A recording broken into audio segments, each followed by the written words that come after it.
Hello everyone and welcome back to another fantastic episode of whatever show this is. We are gonna be playing Zenless Zone Zero today on what used to be Genshin Tuesday because Genshin is on server maintenance mode. Ironically, I pulled up Genshin before we started here just to see where it was at, and it made every indication that it was going to be okay, and it was already going to be fine and updated and everything. And I was getting scared that we had planned for something that wasn't actually going to be a contingency. And then it come up and said, server maintenance. And I'm like, yes. So we're going to play Zenless today. We might play some Uma Musume later, depending on how energetic I'm feeling. We've got some limited time stuff in this game to do if I get to it. The problem is we're locked in immersive storytelling right now. Also, welcome Zelda Elise, welcome Jack the Sea Pancake, welcome Kerhu. We are ready to get rolling. For those of you watching after the stream, I do want to remind you that we stream these videos live at twitch.tv/unexpectedlyrandom.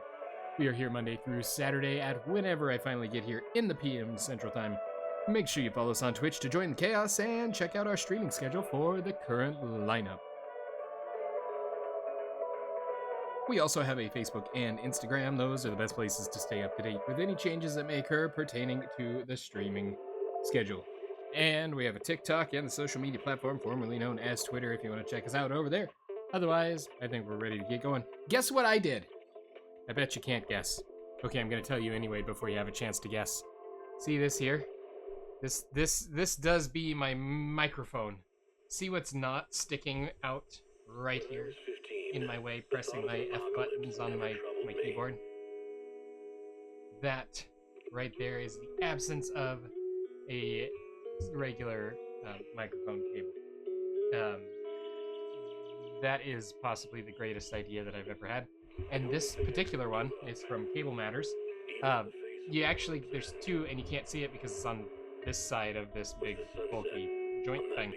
But there's actually two screws on the head of it that you can unscrew and rotate it, and you can change so it's a right angle, right? So you got this sort of thing, but you can rotate the head of it to up to 180 degrees from one side to the other, so you get like 180 degrees of motion.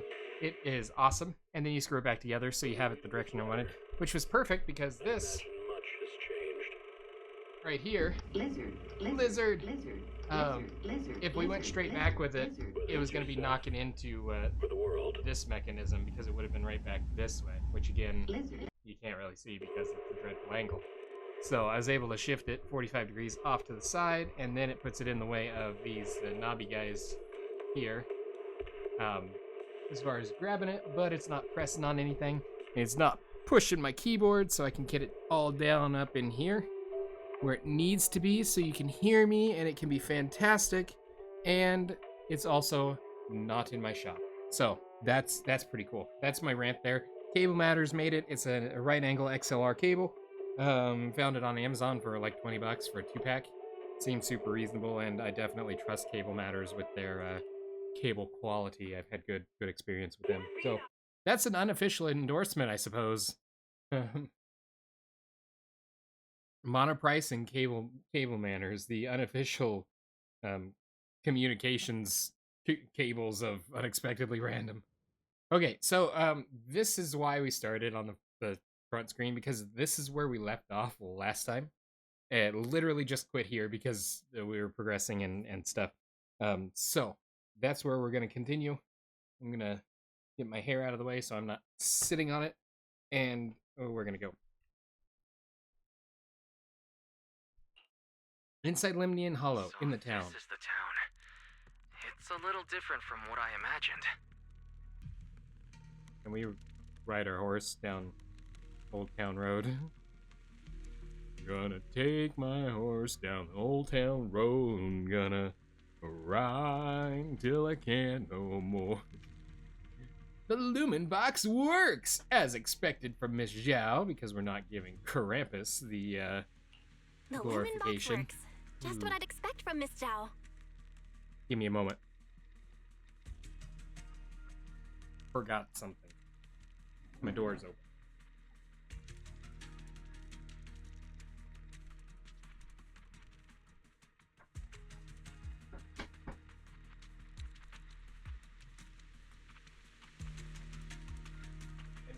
Why is that a problem, you may ask? That, ordinarily, it would not be. But, right now, I have the air conditioner offsetting the heat generated from my server at my feet, because the server's right over there. And, yeah, I don't really need to be dumping that cold out into the other room. The other room's already plenty cold. Wow. Okay, let us rise and let us roll. All right. Or let us head. Connection is stable. That's a relief. Tops may be overbearing and arrogant, but at least their technology is reliable. I lied. We're coming back down. I need like some of these on my elbows. Actually, hold on. Ooh, what did I discover? Ooh. That's weird, but I like it. We're gonna try it. A large number of ether signatures matching the drowned ideal Komano Manato have been detected. Preliminary analysis suggests that this is a gathering point for drowned ideals. As expected, none of them are human. No matter how human-like their behavior may seem, their infrared signatures reveal their true nature. In that case, let's not waste energy on them and focus on getting to the auditorium. Oh, Monato. Back looking for Lumite ore again? Need a hand? No. I'm good. By the way, I'm putting together a set of self-defense techniques for everyone to practice. They might come in handy someday. Want to join? When you're unarmed, your fists are your last hope. Also no. Pal, if you really love martial arts so much, why not just do it? Why leave it as some fantasy illusion? And yes, his name is actually Pal, if you're just joining us at this episode. His name is actually Pal. It's not just a endearing title of friendship. Come now, don't be like that. Fantasy is humanity's greatest gift. Wait. We may have had this dialogue already. Apologies, future viewers on the VODs, if this is a duplicate. Because I made a quip about this, the fantasy being the Disney Cruise Line's latest ship. Moss! Whoa, why are you so angry? There's nothing between us, is there? Oh, yep. What? The Ethereal you let loose chased me all the way down the road. The Old Town Road? Ethereal? Gonna take my I set Ethereal loose? down the Old Town Road. I'm gonna scream. You must have run into Lantern Bearer and Wandering Hunter. This is all a big misunderstanding. We're just as terrified of them as you are. Lantern Bearer and Wandering Hunter? She has a key on her necklace. Yeah, they're like phantoms, appearing in the town without is it warning to and her- causing her chaos book? before vanishing again. She's got like the magic book when she's attacking. I don't know if you watched her preview, where she was hanging out with the Ethereals. There's always a strange bell sound whenever they appear. When the townsfolk hear it, they immediately go into hiding. That time, everyone hid too quickly to warn you. Sorry, we fear being seen by them. Can a place that leaves you constantly watching your back really be called the Sanctuary for Dreams? It's really weird because I'm pretty sure this guy is miasma. Anyway, please believe that I mean no harm. Don't worry, if a Wandering Hunter shows up again, I'll be sure to warn you. No need. If it appears again, it shall be struck down immediately. I've definitely seen this interaction before. Quite the bold hero you have there. Seems you've found a reliable companion, Monato. Anyway, feel free to take your time and look around. Everyone likes chatting with you. If you're short on supplies, we have plenty here, so don't hesitate to ask. Maybe I didn't get somewhere that was a in-game save point. Since you said we're free to look around. Since you said we're free to look around, I'll just go have a look at your auditorium here. Yeah, because I made a comment about him probably gonna be like, oh yeah, miasma read your mind, and but make sure you stay away from the auditorium. I should go say hi to Monato before heading to the auditorium.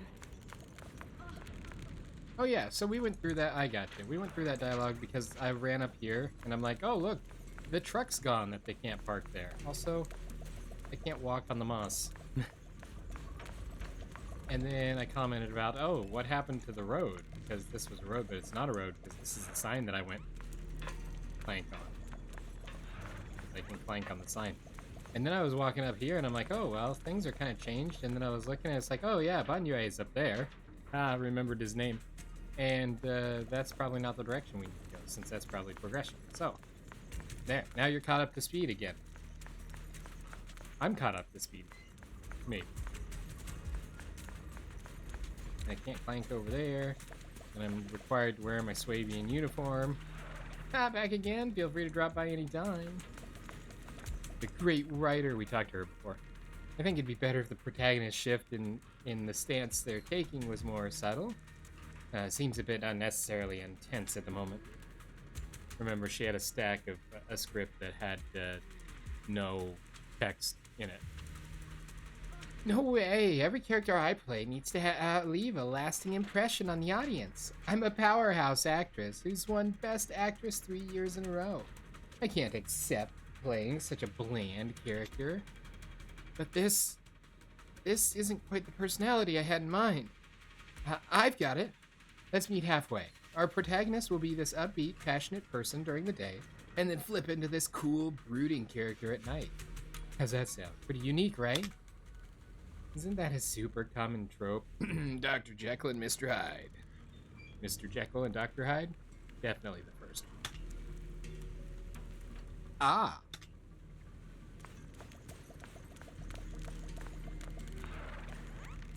Hello. Hello there, Monato. I'll go this way. Said I could look around, I'm gonna look around. Although I shouldn't be looking around, I kinda need to Swedish run this. It's the cute flower you've got here. It's making my asthma act up. Oh, this is the road that I took when I was running from Goblin Breaker and Spirit Shanker, or whatever their names were. Lantern Bearer and Harbinger. How many games can I mash together with reference? You can't park there, guys! What are you thinking?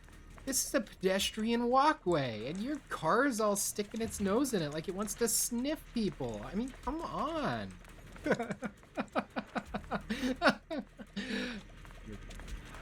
Monato! You're back again, welcome. Don't tell me you're gonna go on and on about the past again. No, there's no need. You've already seen him, haven't you? Monato shoots you a look, as if saying, oh, keep him busy. You head to the auditorium first. Respond with your own look. Get confused. Whee! This is the Wise Bang Boo following. Wise the Bang. Hey, here's the stairs. Hey there, Mr. Postman. Have you got a letter for me? I wrote a song, it's now called A Big Ol' Parody. Really? No, You not also run a martial arts school? What's it talking in my brain? It's talking in my brain.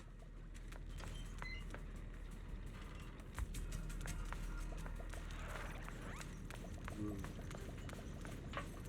Shiny. I'd rather be shiny. Don't know the lyrics enough for that. Doo-doo-doo. Let me in. Where's the waiter? Where's the food? Where's the chapstick?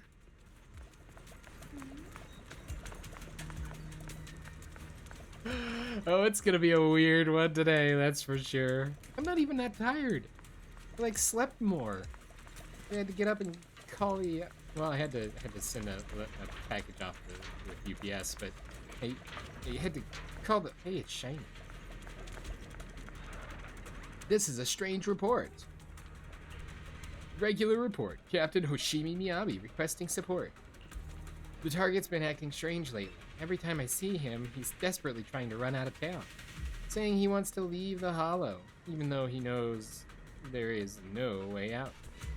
Calling him boss used to keep him in check, but now he won't even listen anymore. My cover might be blown. Requesting backup immediately. The report has some news clippings attached, all about Section 6. Looks like whoever wrote this report was fantasizing about being a member of Section 6. Okay, let's go see what Bygone has to say. For real? You run a martial arts school? Oh man, we've got to talk shop. I did open a martial arts school, and I'd be willing to teach you my art once the real you returns to Phylum Heights. No, I don't want to be your student. I'm planning to open my own martial arts school here to teach the fighting techniques of Yunquay Summit.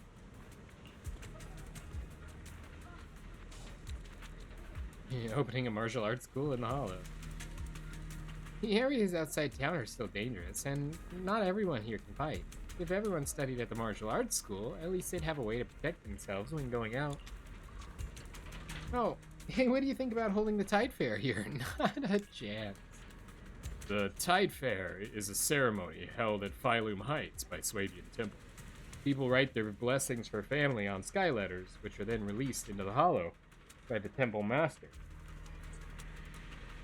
Sometimes, my mustache does not want to cooperate. Looks like it's got a mind of its own. Which are then released into the Hollow by the Temple Master. It's a ceremony that only Yishuan Shifu can perform. I know, but I've been going since I was a kid. I even went to the last Tide Fair at Swabian Temple. So, you can make sky letters?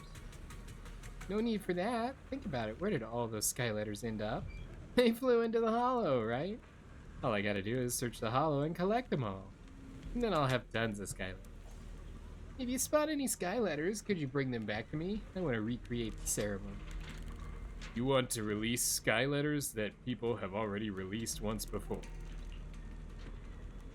That is just meaningless imitation. If this request came from a normal person, I'd do my best to help.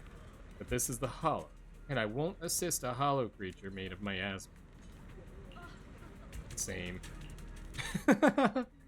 I remember there's a technique called the perception technique in Yunquay Summit. If you've mastered it, perhaps you could use it to understand what these townsfolk really are. Banyue said to try using the perception technique. Get perceived!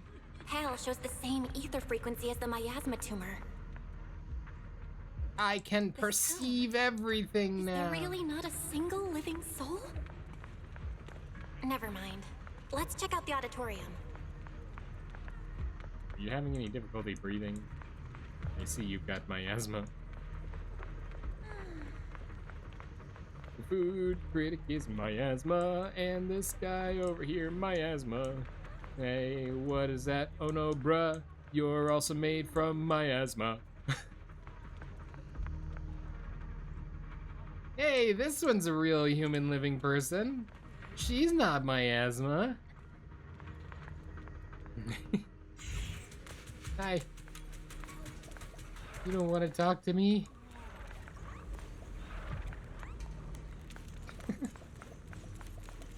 She's quite literally the goat. Oh wait, do you have Moss's permission? Can't go in without it, Looks sorry. like they're not going to let us through. Bias. Hey, Belle, over here. Oh, now you want to talk. Hi. Oh. Those guys are guarding the entrance. He can't get in. The more they try to hide it, the fishier it looks. Circle around and look for another entrance. No, they've got a more direct approach. Just send a few ethereals over there to lure them away. How are we going to get a few ethereals? I'm pretty good at drawing ethereals, you know. Just like in a fight, I can create etheric coagulum that looks just like them with my weapon and make them move around. Though they only last a few seconds. Let me think. Which ethereal should I create? Nineveh! I've never seen Nineveh in person, and I can't recreate something I've never seen. Oh no, even if I have seen it, it's impossible.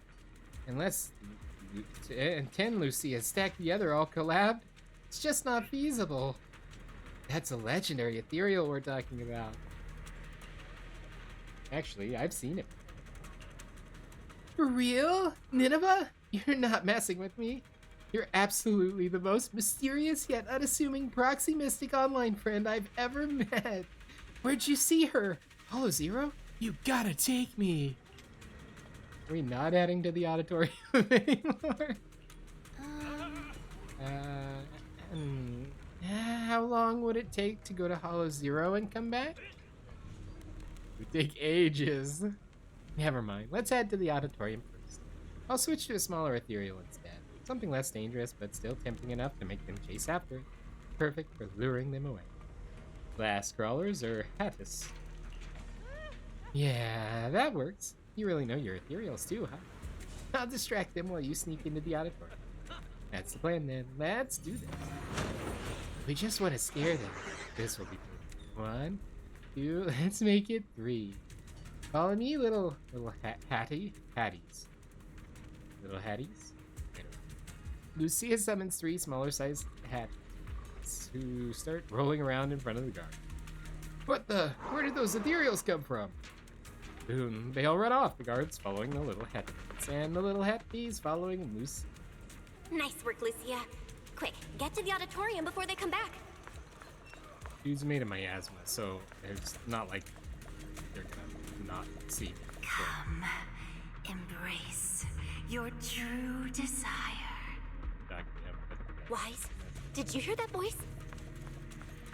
No, I didn't hear anything. I hear the bell. I hear the bell. I hear the bell. I mean, I am the bell, but I also hear the bell. Highway to the danger zone. Gonna take a ride into the danger zone.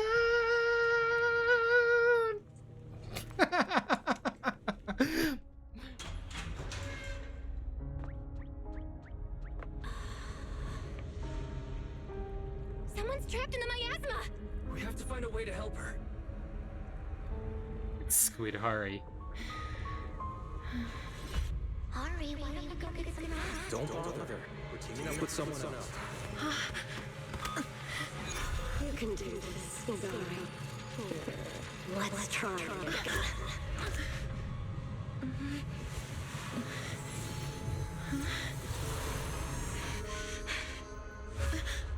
Hi.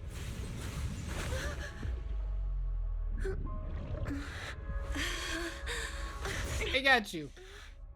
Are you okay? Good morning.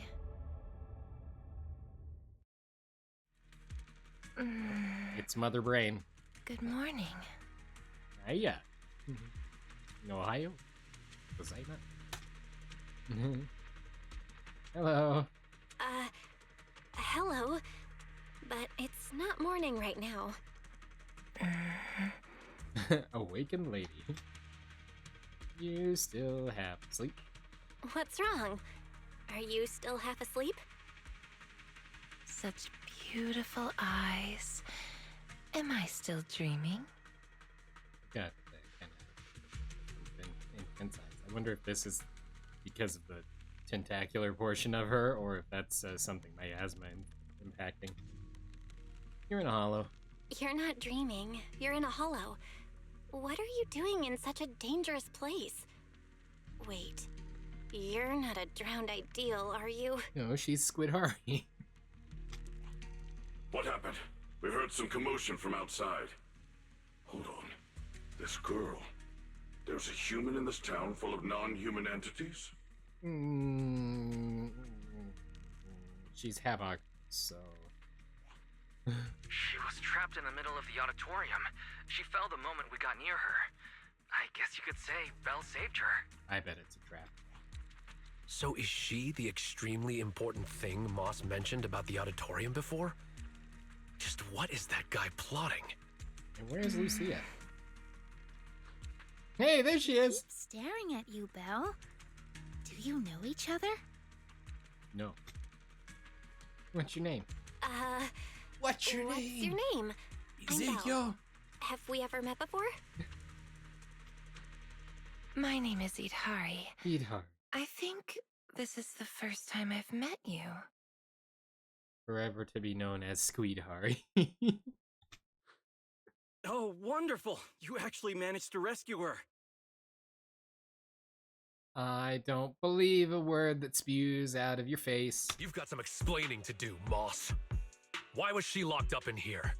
Wait, it's all a misunderstanding. She was already trapped when we arrived. We were startled and tried to free her, but couldn't break the miasma that was binding her. I don't believe a word that spews out of your face. We've heard you use a similar excuse before. Not very convincing. Please believe me, the townsfolk can all vouch for it. What really amazes me is that you could break the miasmic bindings. Was it you, Belle? I got scared and ran away. Not even sure what I did. I'm not even sure what I did. I just suddenly felt something through my eyes. I remember now. A few images flashed before my eyes, and I saw Sarah in them. I need to find the right time to get to the bottom of this. No need to tell him about that. Let's get her to a safe place first. Can you walk, Idhari? Squeedhari. Can you walk, Idhari? We'll take you out of the hollow. Yeah, I can walk on my own. Hey, are you ignoring me? But I can't leave the hollow. I've already tried many times. Don't worry. Don't worry. I'm a proxy. I promise I'll get you out of here. Are you planning to take this girl with you? She doesn't seem very stable. I'll ask West to bring some medical supplies since we still have plenty. Huh? You're not trying to stop us? I thought there'd be a fight. That's why I know it's a trap. Why would I try to stop you? We couldn't bear to see her stuck in the miasma like that either. Please make sure she stays safe. Let's go.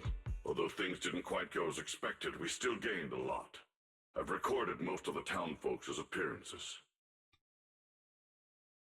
He's totally like a Billy, but bigger and more muscular and more crossbred with a lioner. And so you take Squeedhari safely out of the auditorium, with the townsfolk showing no intention of stopping you. But they were just in the auditorium. Could they have discovered the cradle? The cradle? No. All their attention was on Idari. They didn't touch the hidden door. That's good. Although it may be cruel to that child. Are we going to let her go? Can you say Idhari is the guardian deity of the town? It's fine. Let's just say she went out for a little walk after waking up. She'll be back.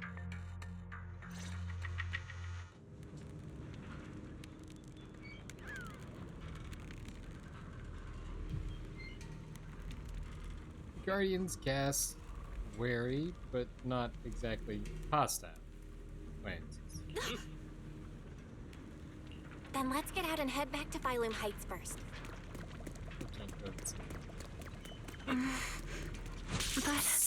Squeedhari! No, it's nothing. Speaking of which, do you know Sarah? Yes, I'm stuck here most likely because of her. Do you know Sarah too? I've got a score to settle with her. Let's talk about it in detail once we're in a safe place. So we're gonna squid around in circles for a minute.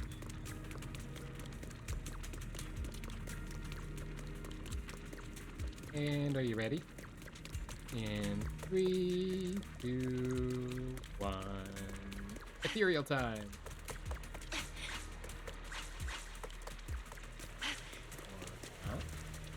Hey! Watch out, Ethereal's up ahead. Character intro, a Squeedhari. Squeed! Just woke up, so it's a good chance to stretch a bit. Impressive, Idhari.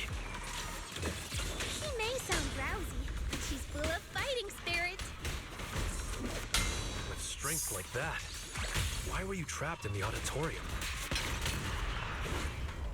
Careful! Well, you should stay back. Alright, that should be the last of the enemies. Sweetheart. Let's head towards the exit. Honestly, kind of concerned about the whole tentacular situation. Exit gate. Alright, the door's open. The exit is just ahead. This was almost too easy. We didn't run into Wandering Hunter. Oh, that's the other. And that white creature didn't show up either. Lantern bearer. Let's go back and discuss the next step. We have a lot of questions for Idhari. Sweetheart.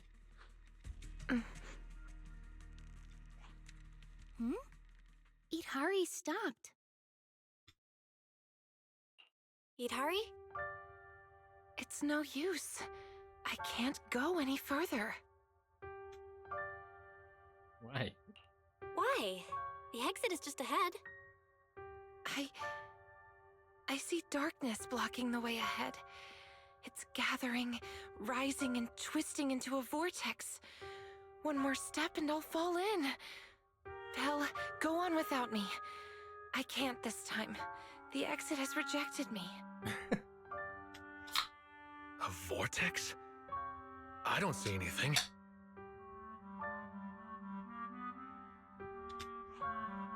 It's probably a hallucination caused by corruption. We need to get out of this hollow quickly. We've come this far, so we'll pull her out if we have to. Trust me. Trust me, you'll get out of here this time. I'm sorry. I really can't. I'll fall in. Just leave me or you'll fall in as well. Stop overthinking it. Let's go. Don't overthink it. Let's go, Idhari. Hold on. Careful!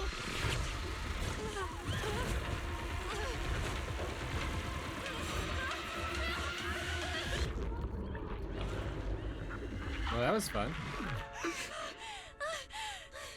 Was I just seeing things? That wasn't real. Val, it's no use. This isn't an illusion. It's the curse of the hollow.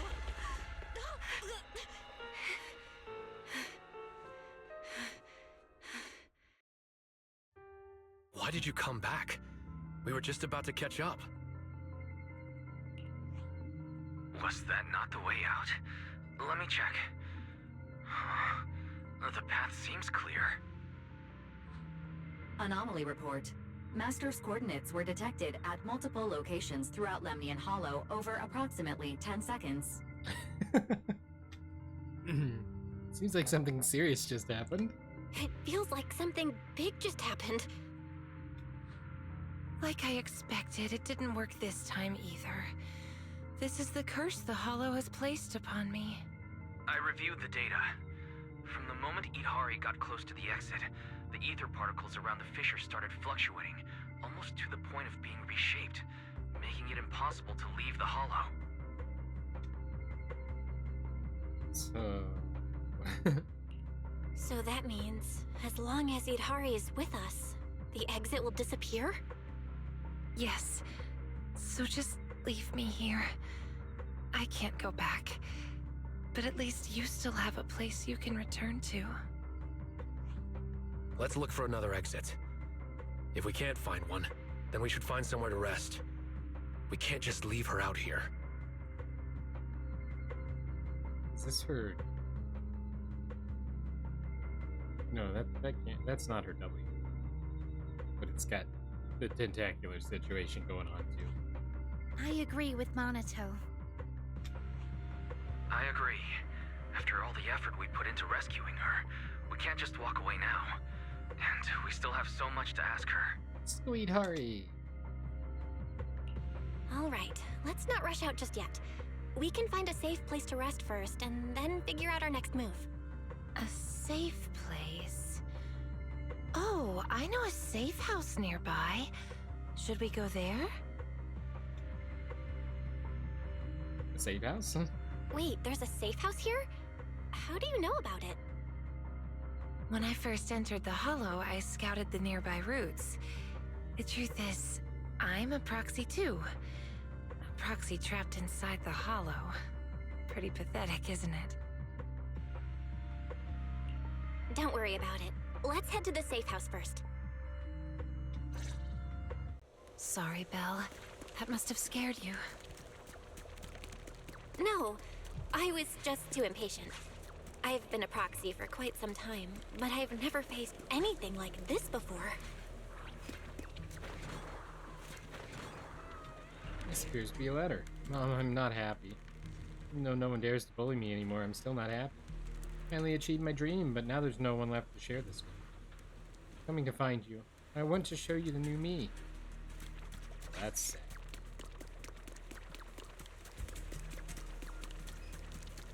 Yay, a tumorous miasma blob. We're heading the right way. Let's keep going. You don't have a bamboo or a carrot. How do you know the way? The simplest way is just to follow the others. Others? Where are they? It's my ability as...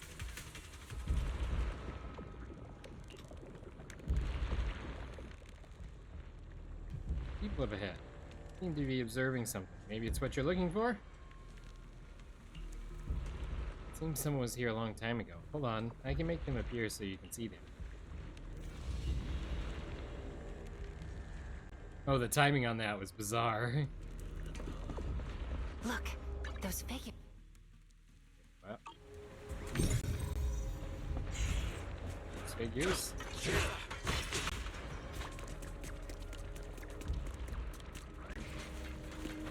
Hello? Person.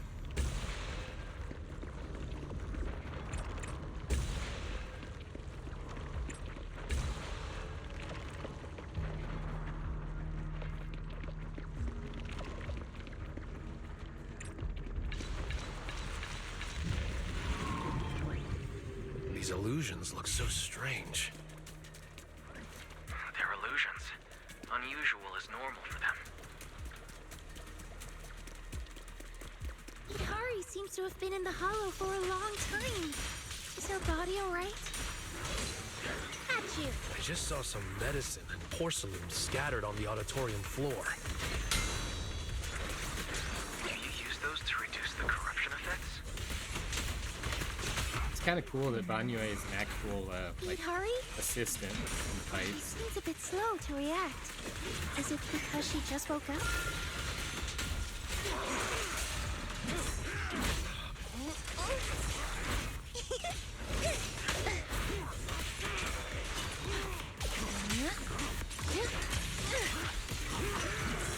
Don't worry. Practicing moving. Monato, I'll switch in. How about it?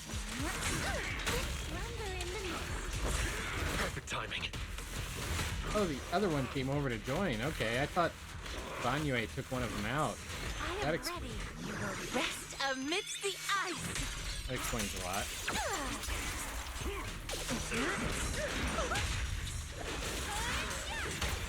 Let's cool things down.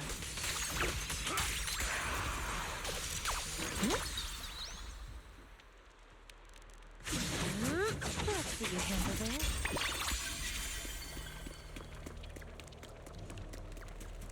Look, the gate up ahead. There's a safe house. Got Galabi stuff on my screen. Why is there Galabi Fall stuff back, on my Hari! screen? He calls her Hari like the person the memory did. Or the vision. Or the... whatever it was. So there really is a safe house. And it looks like we're the only ones here. Judging from the structure, this place dates back to the old Capel era. It's still in great condition and appears to be well equipped. Multiple porcelain partitions have been detected, making this area more stable than any other ether environment within Lemnian Hollow. Either way, we're gonna have to stay here. All right, then let's rest here. Yes, I've actually rested here before. Huh? Who? What's up? Who are you all? Huh? Is this Soldier 11? So there are others here besides Belle. That would explain why she wasn't responding. We've to been anyone here else. the whole time. I knew you were ignoring us. What is? Sorry, my mistake. I thought you were illusions until now. Maybe the safe house eased the symptoms. What symptom? You mistook them for illusions. What kind of symptoms? Since I was a child, I've been able to see scenes that once took place within the Hollow. Animals, people, buildings. I've always cherished this ability because it's revealed many hidden stories. As I got older, my ability grew unstable. Once I enter a Hollow, people and scenes from different times overlap all at once. I can't distinguish between past illusions and my teammates. Their faces blur and twist. That's why I didn't recognize you at first. I thought you were just illusions following the same path. I was only able to recognize you once we got into the safe house, where the shadows had thinned out and the ether was more stable. Then why didn't you mistake Belle for an illusion as well? You were quick enough to answer all her questions. I'm not sure why, but from all the twisted faces, only Belle's was clear. When I woke up in the auditorium, her eyes drew me in instantly. It felt like seeing a familiar face in an unfamiliar place. Because of my ether manipulation ability, or something like Hear that, Belle? Someone thinks your eyes are really captivating. that. Why is not now? I concur. To some extent, I was drawn to those same eyes as well. By the way, if you're going back to Phylum Heights, could you drop by a shop called Mystic Wares and give a message to someone named Yuzu Pepper? Say that I'm sorry, but Strawberry Parfait won't be able to make it. Yuzu has username is Yuzu Pepper. That's great. What? You're? Strawberry? It's me! It's me! I'm Night Emissary! And this is Arutama Maru! Really? What are the chances? Turns out Ihari is the online friend who never showed up. So it turns out that Ihari is the online friend who never showed up. Then, does that mean Belle is Yuzu Pepper? Or TAT? P. Is that the raccoon?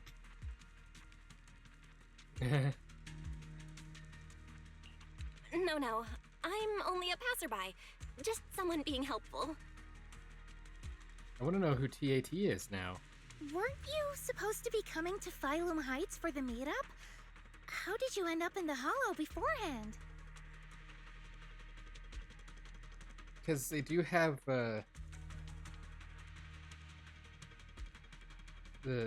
Tanuki, Hama.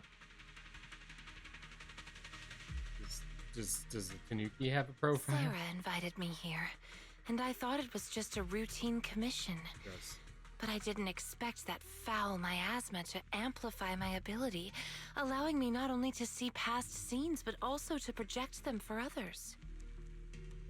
Sarah's evil, so what'd you expect? So Sarah trapped me here, forcing me to project past scenes over and over, and in the haze, I heard her mention she was searching for a door that exists in the past. I've tried to escape the Hollow, but just like before, no matter what I do, I can't get out. Each time I end up losing consciousness, only to wake up back in the auditorium. Let's rest here for a while. If the reason you can't leave is caused by the miasma amplifying your ability, then staying here longer might help stabilize it. I'll stay by your side, Ihari.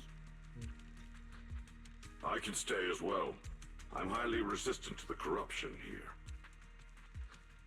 No, It's fine. I can stay here for a long while. You should go back. Just meeting you at a time like this has already made me happy. If only the safe house could move. Like a little car that drives itself out of the hollow. Now that you mention it, maybe we could create a moving safe house. Just box her up in a box of porcelain. A moving safe house? What do you mean? The lumen box that Miss Zhao gave us can weaken the miasma. Keeping it on hand restores communication, but it doesn't solve Yudhari's problem of being unable to leave. I thought maybe it wasn't weakening the miasma enough, so I contacted Miss Zhao. Overdrive. She said she still has a few more devices, and she can lend them to us to see if they can enhance the effect.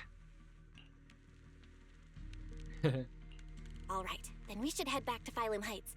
Yudhari, wait for us here. Sure, okay. Oh, by the way, Lucia, did you find the mind-reading monster? Not yet. I'm gonna keep looking. I'll bring it back to you when I find it.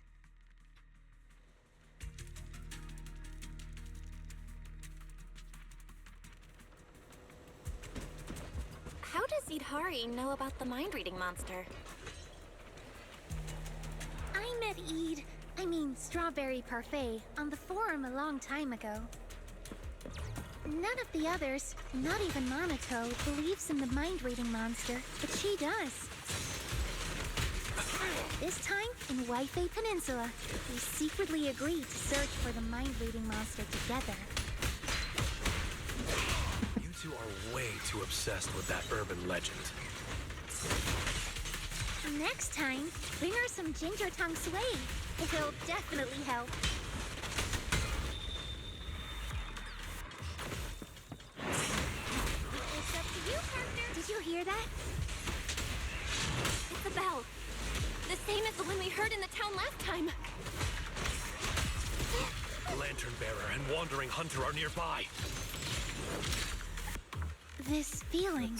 Exciting. It's like playing hide and seek.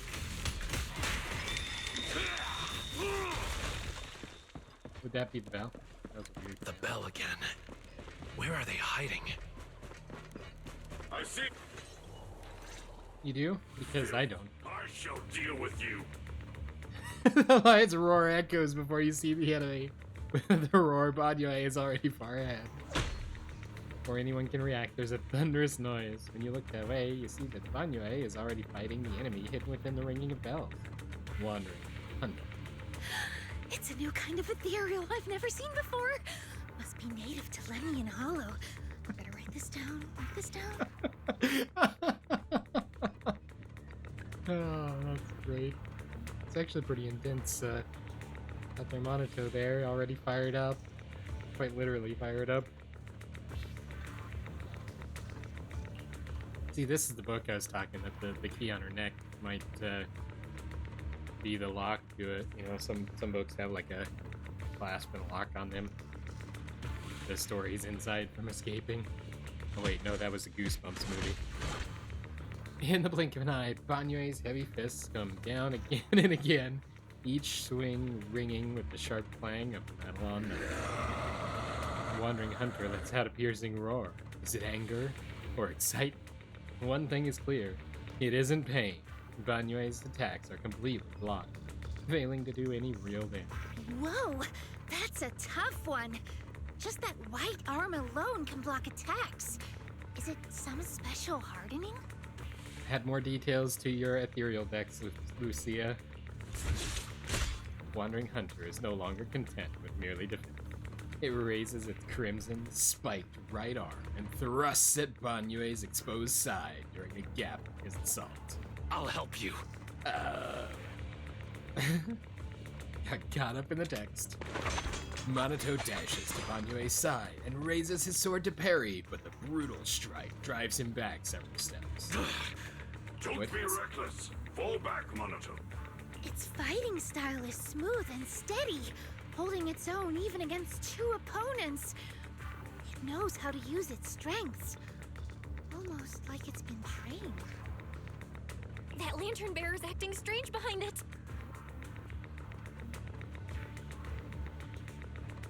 Oh, so he's Wandering Hunter, this is Lantern. Yeah, I've never seen an ethereal of that size. And it's just standing back there, not joining the fight. Could it be commanding Wandering Hunter? Then we just need to take it down. That'll end the fight quickly. Good point. I'm on it. That should be enough. Let's show everybody your true face. Hi. It can't be.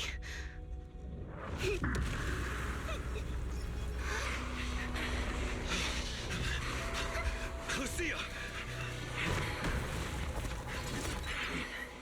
That's Weird. It actually fled. That's the first time I've ever witnessed such a strange ethereal. And I was just about to get serious.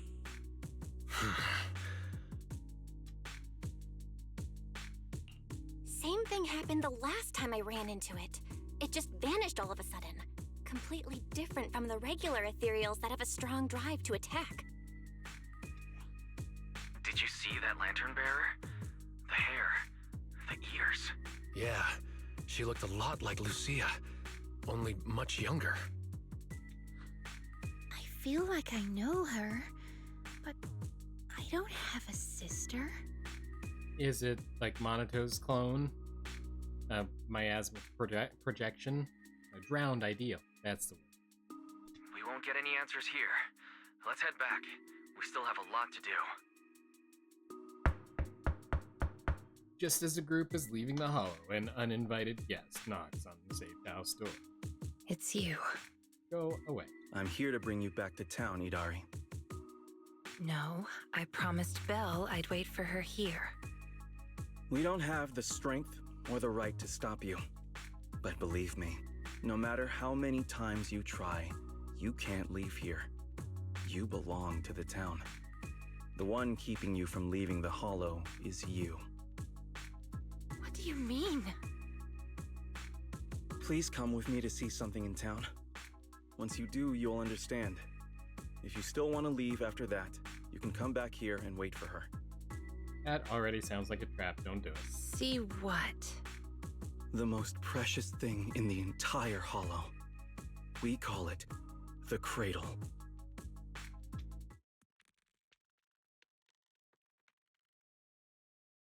Definitely a trap. Ooh, I need to get like an image of Admiral Akbar. It's a trap! Oh, hey, you're back. Good work out there. You're a toucan. Of course, your VIP guest, a young Chassin. Miss Zhao paid a hefty deposit to reserve the private room for you. Head on up. Everyone's waiting for you upstairs at the Tancha Pavilion as usual. Am I free? Tancha Pavilion? Looks like it's the same place as before.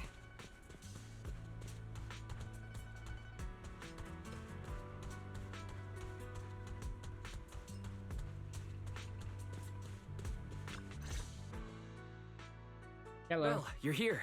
Come, sit down. I just ordered another plate of prawn dumplings.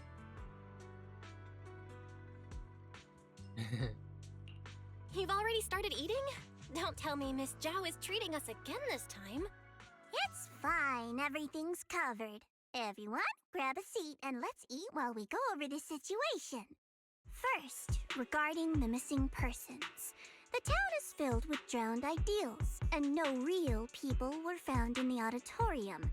The investigation has led us nowhere. I recorded the appearance of all the drowned ideals there. If needed, you can check my operation logs.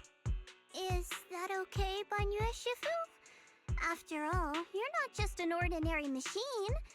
Accessing an intelligent construct's operation logs is like peeking into their memories. It's a breach of privacy. Well, that confirms that he is an intelligent construct. It's fine.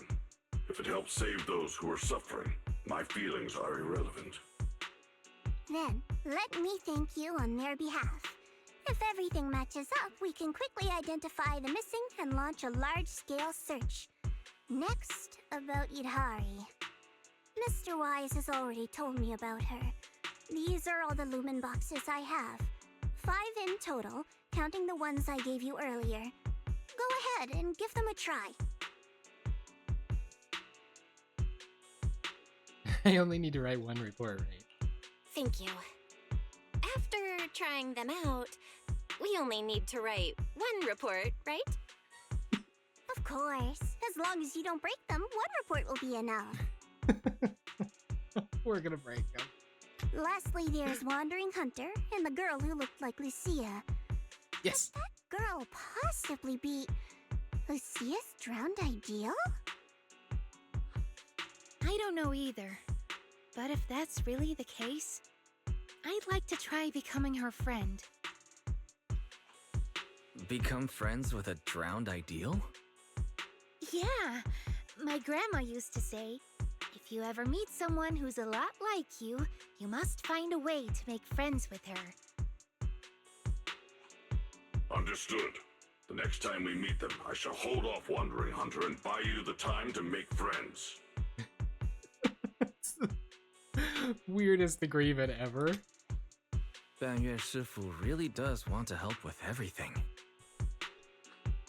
Then focus on Idhari and Wandering Hunter. Leave the town search to me. Oh, when sending the search team, make sure to choose people with a strong sense of self.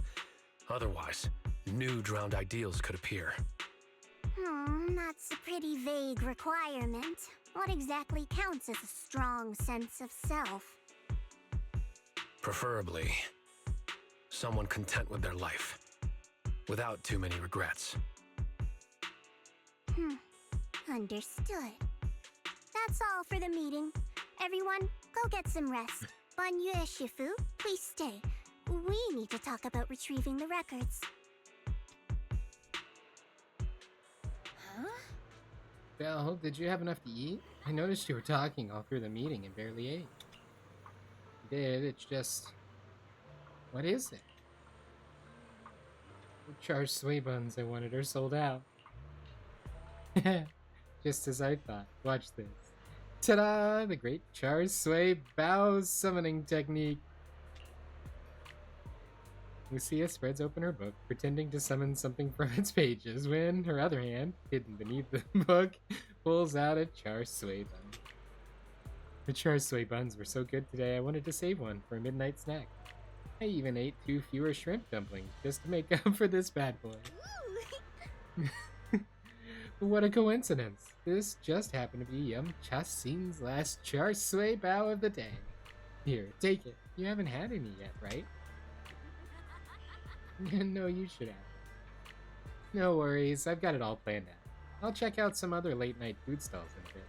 The night's still young. If we head out early tomorrow, we can grab some breakfast for Idhari, too. The supplies at the safe house taste awful. That's a good idea. It's kinda surreal. That's what strawberry parfait is like in real life. Actually, when she's online, she types crazy fast. Sometimes she can be pretty assertive and takes charge in conversations. She's probably using her tentacles to type.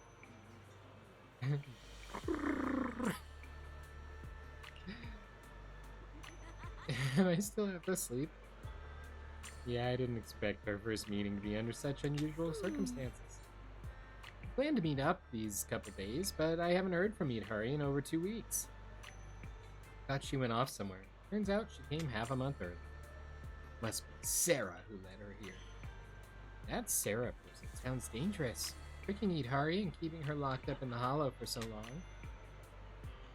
She's fooled quite a lot of people, that's for sure. I see. Let me take note of what she looks like. If I ever run into her, I'll show her the consequences of messing with Idhari. Now then, time to grab some late night snacks.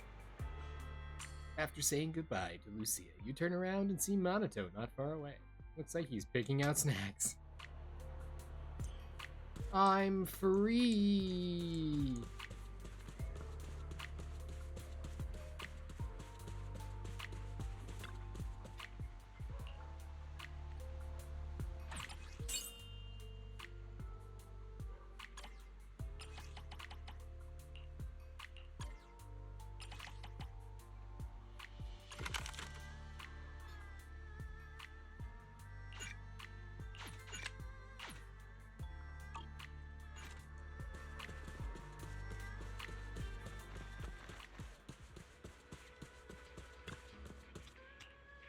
we're going to pivot slightly on our intended course of operation. This.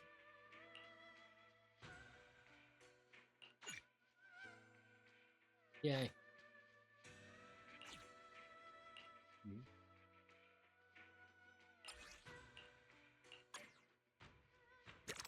Go. Slowly, desperately slowly. Like all these. Like all these. And like these. And then discovery. That. Yeah, that's not the button I wanted. Go back. Go back again.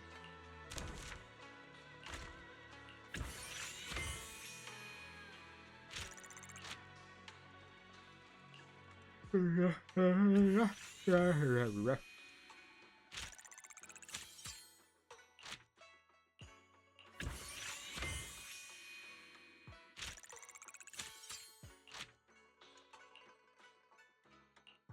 don't have the stuff I need to do those things.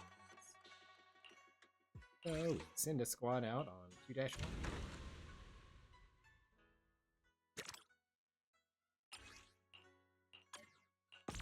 For all the time. I'm guessing the other one is 2-2.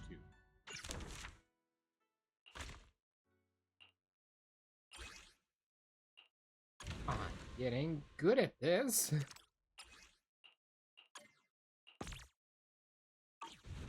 On the last one.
And we'll give that just a minute. And oh, actually, no, good. That's this.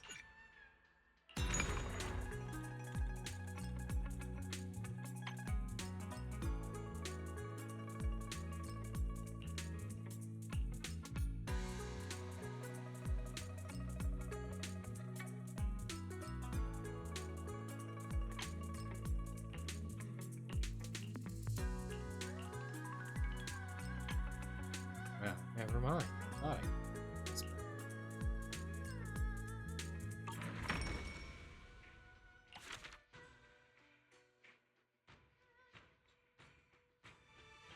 I guess we can go back in once we have enough for that quest, then we'll also have enough to level up.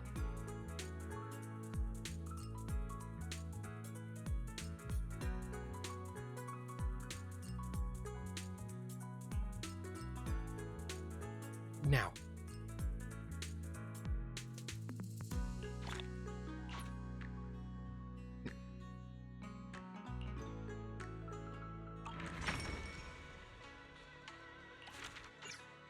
Yay.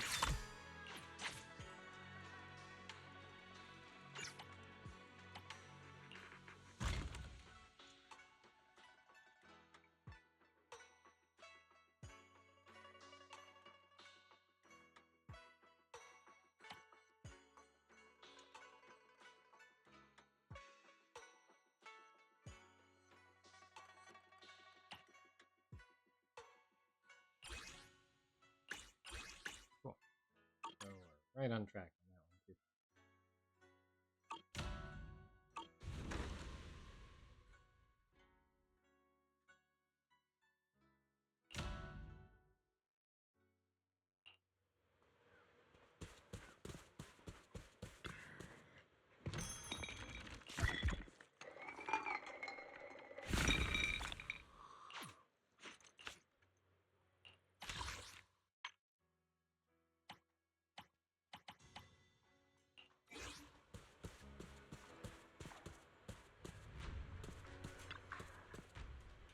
Supplies without a home. So, this is a where I actually had before.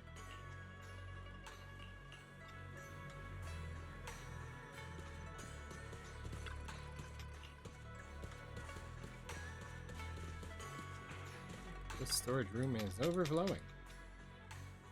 Discount tags everywhere.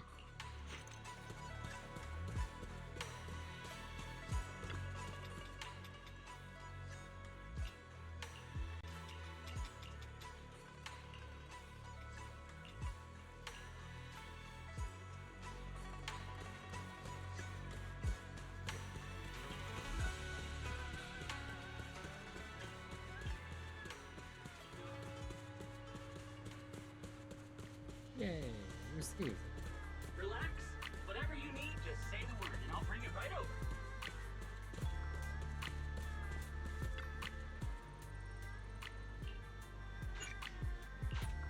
Accept.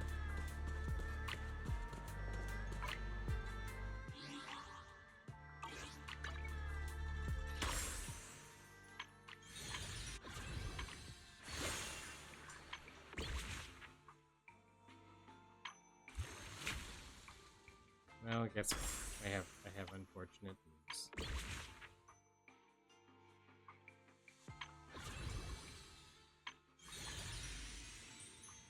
We missed out on the end of the rhythm rave.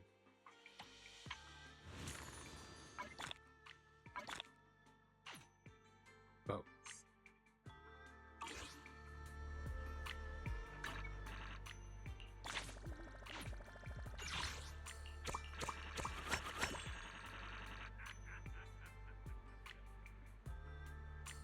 Oh, I don't actually have to drink coffee this week.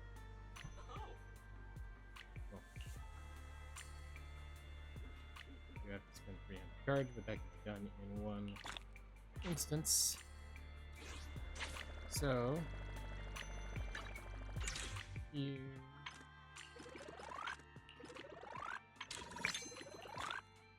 ooh, a Bygone.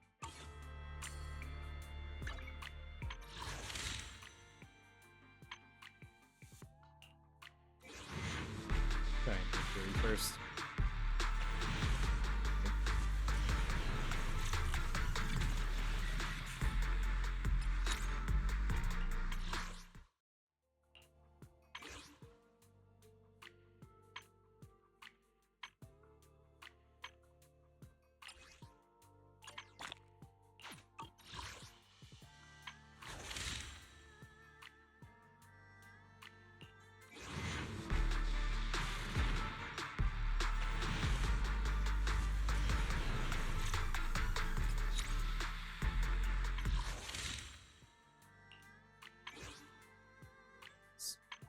Signal. Yeah.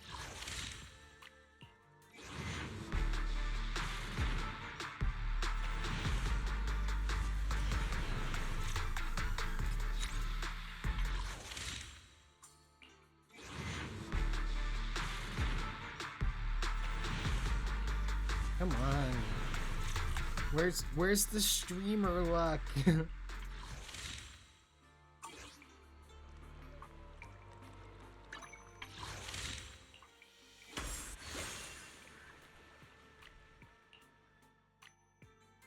One more and I get fancy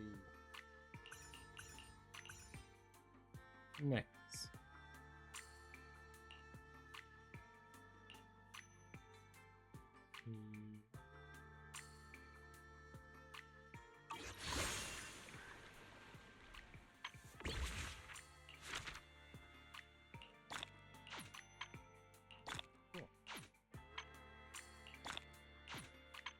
thing that I wasn't actually working on is,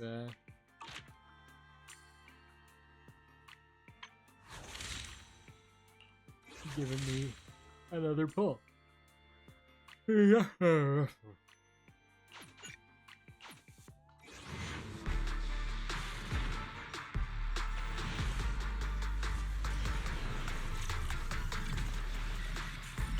30 short.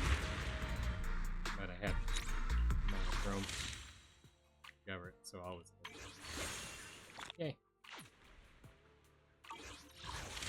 Okay. Now back to the story that we were doing, since we don't have the limited time thing to do. Monato! Oh, don't leave just yet. New stock just came in. Oh, it's you, Stick Belle. around, you might find Thanks for something your hard interesting. work today. You too. To be honest, I kind of feel ashamed about what happened. I swore up and down I could take on that wandering hunter. But when it really came to it, so that's what's up. Yeah, not only did I fail to help, but Banyue Shifu had to look after me. Only I could be more like him.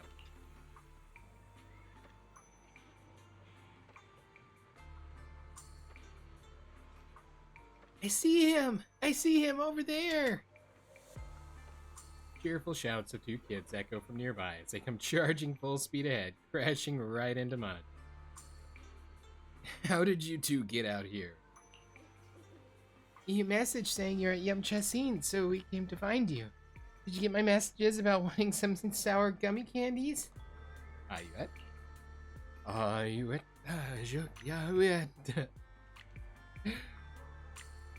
Got it. I'll buy it now. Oh, Belle, these are my younger siblings. Asing and Yuet. Say hi to Big Sis Belle. Hi, Big Sis Belle. No tail and the ears. I know what you're thinking. We're not blood related. We just picked each other up along the way. Alright, gotta go. Need to get them home. See you tomorrow. I don't want to leave yet. I want to go on the kiddie ride. Me too. Alright, you each get to go on at once, then we're heading back.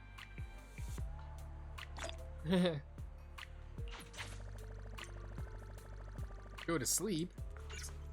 Sleep, sleep, sleep. Go to sleep. That's something I don't do often enough.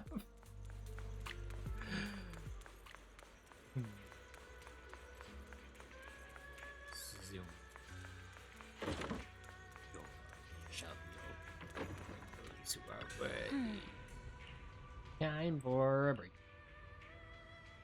With all these lumen boxes, we'll definitely be able to bring Idahari out of the hollow tomorrow. Better get some sleep. Lights are fading in Phylum Heights as people slowly drift to sleep. Somewhere down the street, singing Thank you, Banyue Shifu. I have the data. I'll get it archived now and push the higher-ups to finish the review process tonight. Sounds good. I'll take my leave then.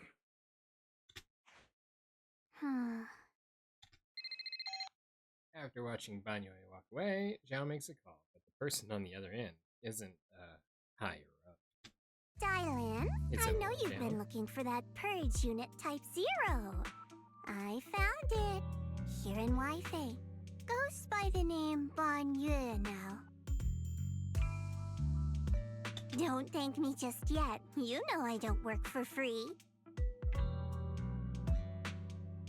I'm questioning everything about this fluffy little bunny. Calm down, you're yelling at my ear. If you really want to pay me back right now, bring it to Phylum Heights. I think they'll know how to put it to use. I'm suspicious. Belle, you up yet? Lucia. Everyone at Spook Shack has your knock-knock. How could I not have it? Monato said he could meet you to message you, but I beat him to it. We're all set waiting for you at the Swabian Temple entrance. Yay! I've got Lucia's phone number now.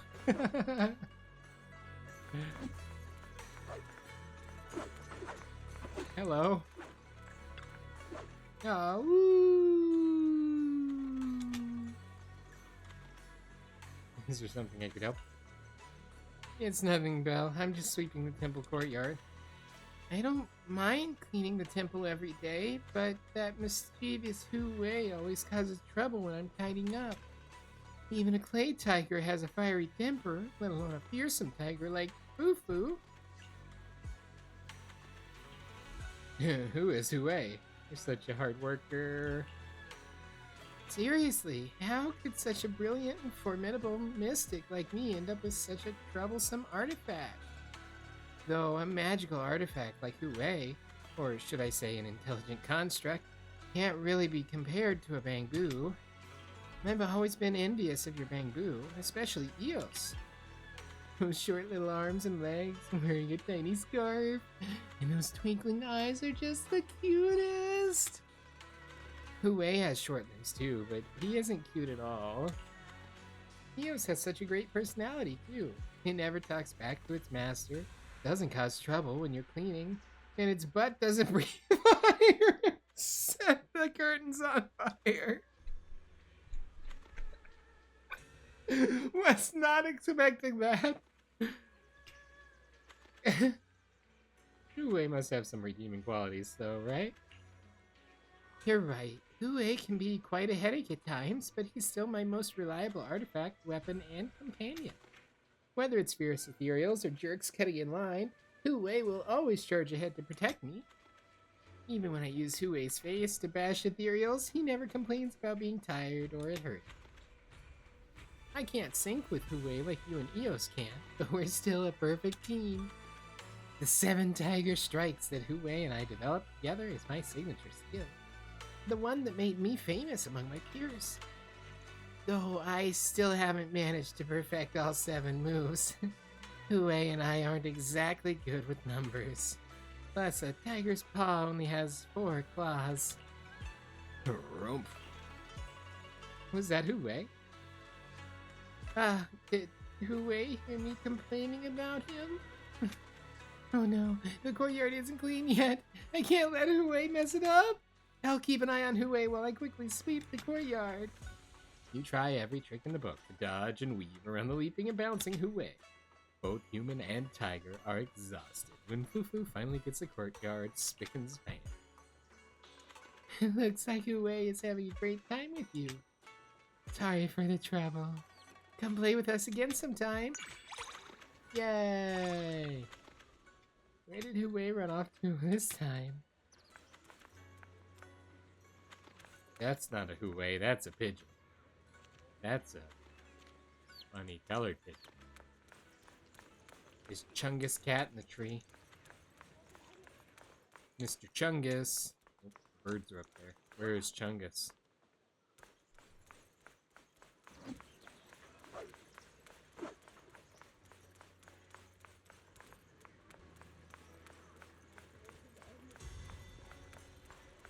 Chungus must be out. Thought there was the social media influencer. You're here! Did you get Idhari's breakfast? Not only do we have snacks from Yum Chasim, but we also have another little surprise. When we talked about our favorite foods before, Idhari said she loves cold desserts. She'd even have ice cream first thing in the morning as breakfast. Ah, that's strawberry parfait. We found this thing called shaved ice in Silum Bay and tried it. It's delicious, so I bought one for her. It's fine even if it melts. She loves sweet icy drinks, Cindy. Oh. How about you, Mel? Got the lumen boxes ready? All set. Let's roll. Let's go. We can eat breakfast while we get her out of there. The town. The town. The town. The town determines who will go and who will stay. The town sees your deepest fears, your darkest dreams. The sound of water. Water that runs deep and resonates. That is all. There's no more sound.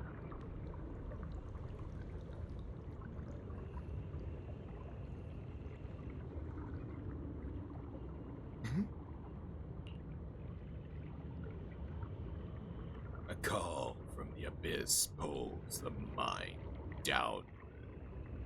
Beneath her currents lies peace. A release, the need to care about anything around you. Where is this? Why am I here? Jarring feeling brings a moment of clarity, urging reason to seize a chance to surface. Ah, this must be a dream. But whose dream? And why this dream? It's Mewtwo's dream.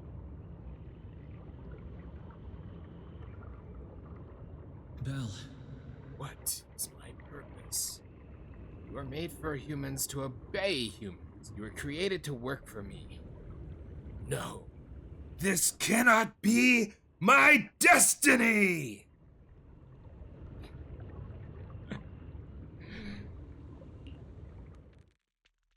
Belle!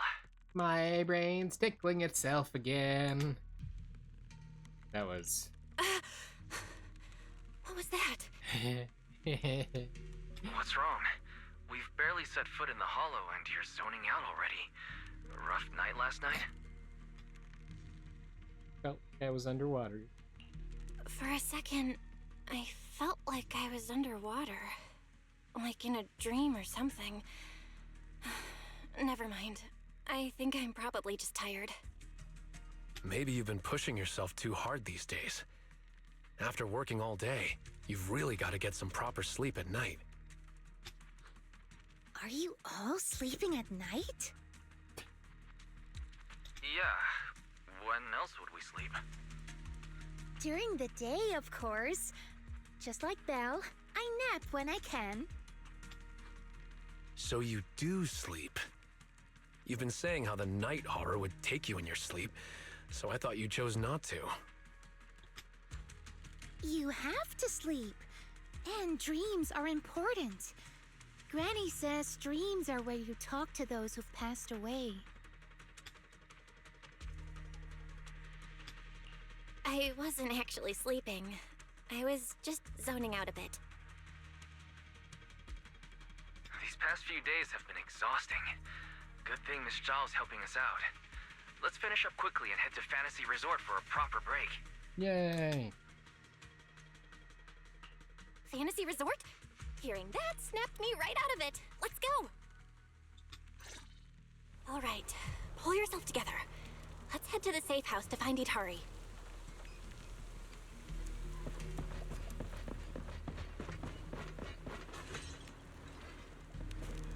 Hey, look, water.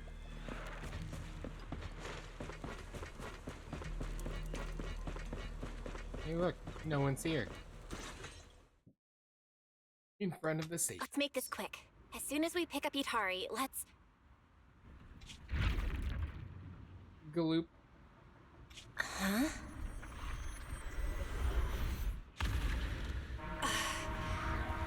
Where are we?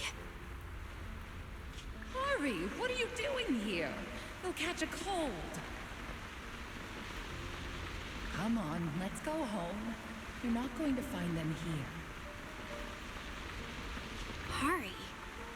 Is she talking to me? Could this be? This is Hari's memory. It's been 8 years, Hari. 8 years. You can't keep going into the hollow because you saw your parents. What if something happens and we can't get to you in time? We understand your pain. Your parents were our friends too. But life goes on. You have to move forward. If you keep this up, Hari, we may have to end our support. Hey, what the heck is going on? You're freaking me out. I've never seen you like this before. Yeah, you wouldn't respond to us at all and just started moving on your own. What do you mean, people from the past are overlapping and you can't tell them apart? Look, if you've got some weird disease or something, maybe you shouldn't be a proxy anymore. Hari, why don't you go get some rest? Since we just bumped into these other proxies, they should be able to take over from here. And hey, just saying this as a friend. Stop chasing ghosts from the past, yeah? You've got a whole life ahead of you. Think about the future. How are you supposed to move forward with your friends like this? You don't need the future, Yidari. You're special. That voice! That's Sarah. Your power was born for the past, to seek, to preserve, and to warn those who would dare to forget it. Yidari, you need only live in the past. The stories that once shook the world, they're more than enough to carry you through a lifetime. I wonder if there's a consistency in pronunciation or if it's just Sarah being dumb. Because she's calling her Yidari, and we've called her Idhari. So she's putting the split after the I and Dari. And everybody else, including her parents' friends, was calling her Hari or Idhari.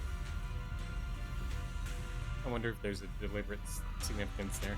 Don't you love stories? Don't you want to be part of one? Part of the story that brings your demise, Sarah.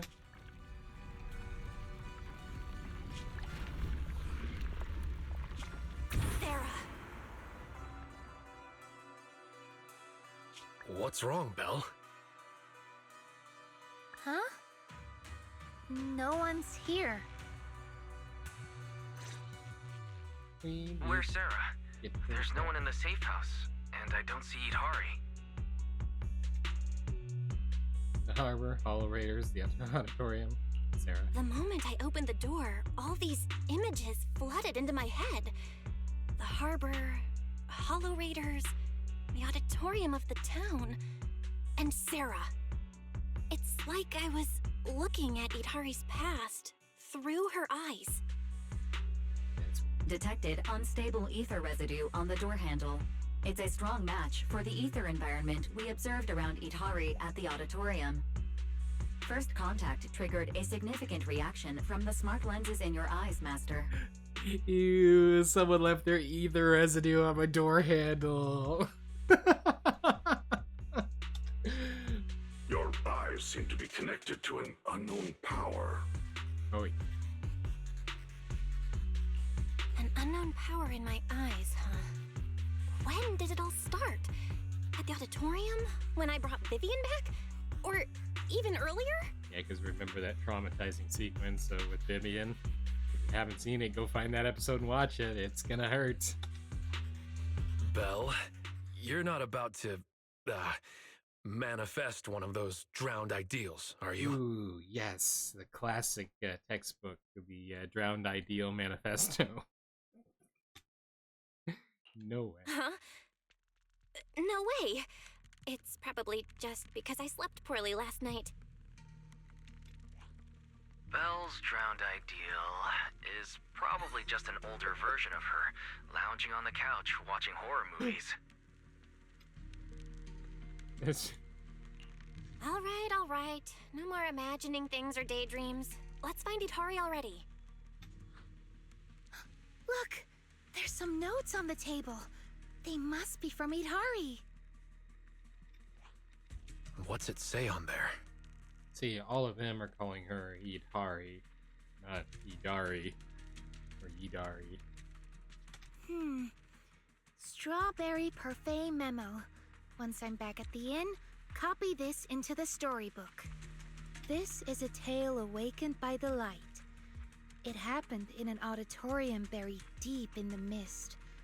One night, a girl with eyes like stars came quietly to visit. There's no need to read the whole thing. I'm pretty sure we all know where the story's headed. Read it all out. What, are you embarrassed, Belle?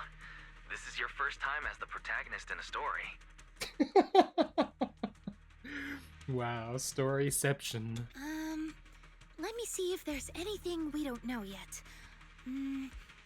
Here, on the last page. Moss's words make me realize that was Belle's story, not mine.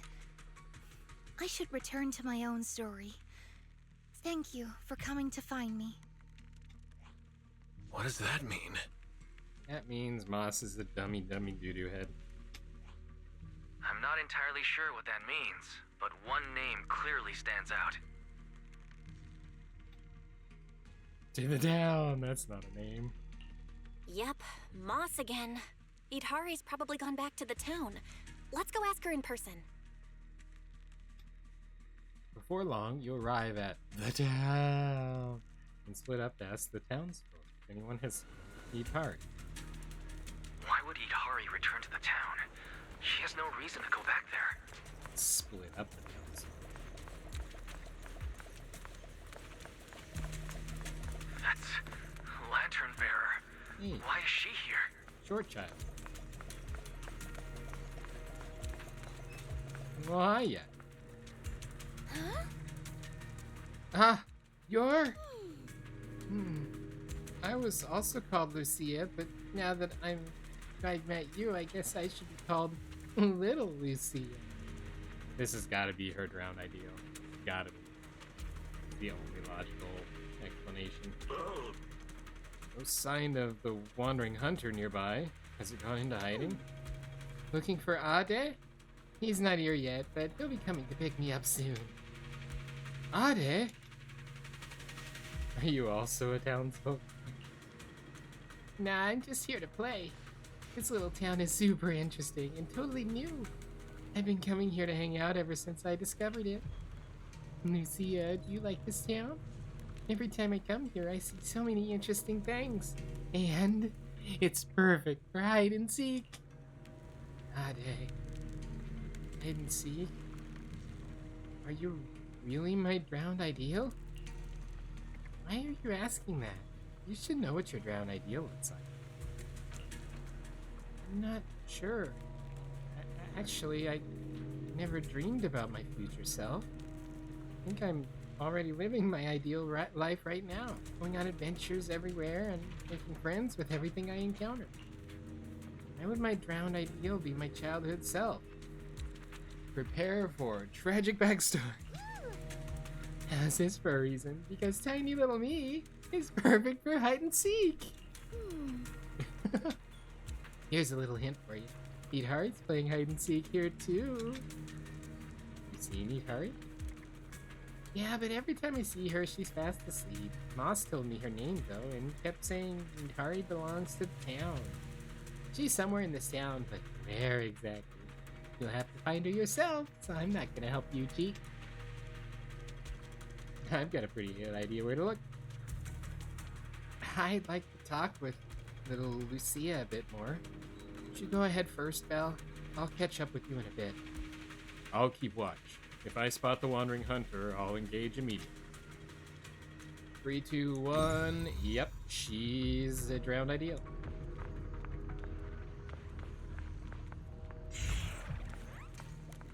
And it's not gonna let me take a photo of the adorable Lucia pair.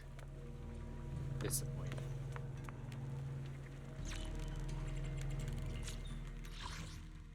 Disappointing.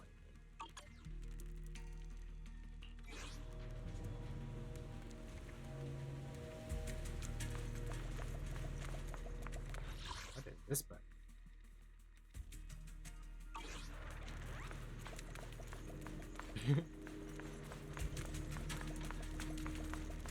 Something mechanical down to the right. Oh, it's the auditorium. Hey, it's Teacher Weast. Why won't you come back to Phylum Heights? Course Lumex is looking for you too. Why I won't go back? I hate the thought of becoming my old self. When I first started at Porcelumex, I thought about getting a teaching certificate in my spare time to tutor kids part-time. But once you stay in that cutthroat environment long enough, you just don't have the energy to think about stuff like that anymore. Hal once said he didn't want to fight tooth and nail with others for survival every day. And I feel the same way. I just want to live like this, not having to worry about survival, just living my life. Even if I can't leave this town, I'm fine with So I'm not going anywhere. And I also know who you're looking for. Sorry, but Moss gave me strict instructions. My lips are sealed. Let's go get attacked in the courtyard. What's he doing in front of the auditorium? Waiting to hurt us, presumably. Hey, you can't park there, you're blocking the door. That's an OSHA violation.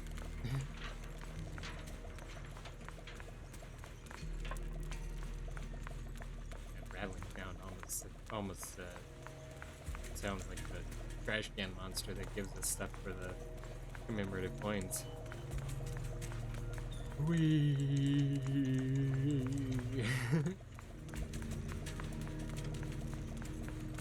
I'm just kidding. Ooh, it's goopy. You're no pal of mine. You're a palomino. Maybe I should head back to Phylum Heights. What made you change your mind all of a sudden? Spent some time searching outside the town and picked up many sky letters. Among them, I found one from my parents. When I opened it, their wish was written inside. May our whole family celebrate the Tide Fair together every year. Such a simple wish, yet now it can never come true. It shouldn't be like this. Pals should be by their side. What's the point of being so powerful if I can't even do that? There's still time. Oh, you think so too? You're here for Ikari, right? She's behind the auditorium doors. I don't know what's going on in there, but I heard Moss say she'll fall into an eternal slumber in endless darkness. If you can really get her out of here, then I guess it's time for me to head back to Phylum Heights with you all. Go ahead, check out the auditorium while Moss is still out scouting. Well, that's weird. Also feels suspicious. Behind the door? Whoa, that was weird. The door! The door! The door! Danger zone!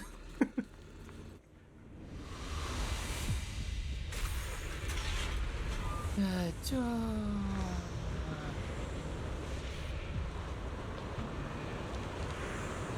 Hurry! That voice. Stay back. It's dangerous. What the heck is going on? Freaking you out. I've never seen you like this before. Don't bother. Think up with someone else. How are you supposed to move forward with your friends like this? You can't keep going into the hollow because you saw your parents. It's been 8 years, Harry. Keep waiting for them. Please, hurry.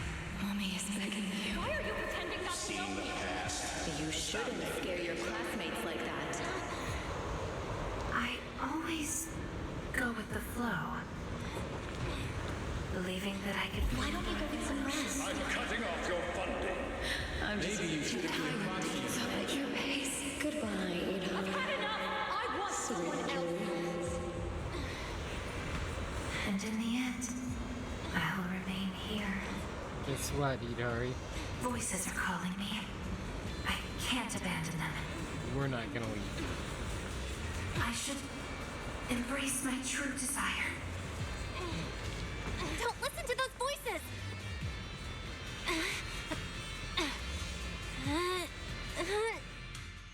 Through layers of dark mist, past the echoes of constant accusation, a single voice breaks through into the auditorium. Hurry! It's me! No, I can't. The story's over. I should sleep now. Come on, wake up! Hurry! You promised we'd leave the hollow together! My story ends right here. This is where I drift off. I'm sorry. If only we had met sooner. But we only found each other at the end of the story. The end? No, this is the beginning. The Strawberry Parfait storybook has just begun, remember? My storybook. Don't fall asleep. Keep writing. As a reader, I'm not letting you abandon your unfinished story.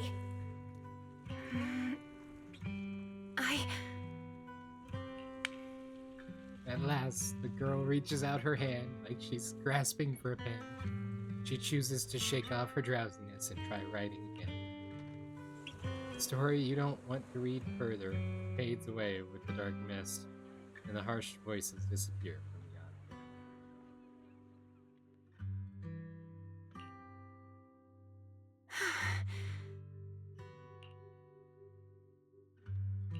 How do you feel? Any more awake? Oh, is it because of the lumen boxes that we brought with us? I think I had a nightmare about someone pressuring me to finish the next chapter. If you kept sleeping, that nightmare would totally come. If you keep sleeping, the nightmare will totally come true. Sorry, Belle. I've caused you trouble again.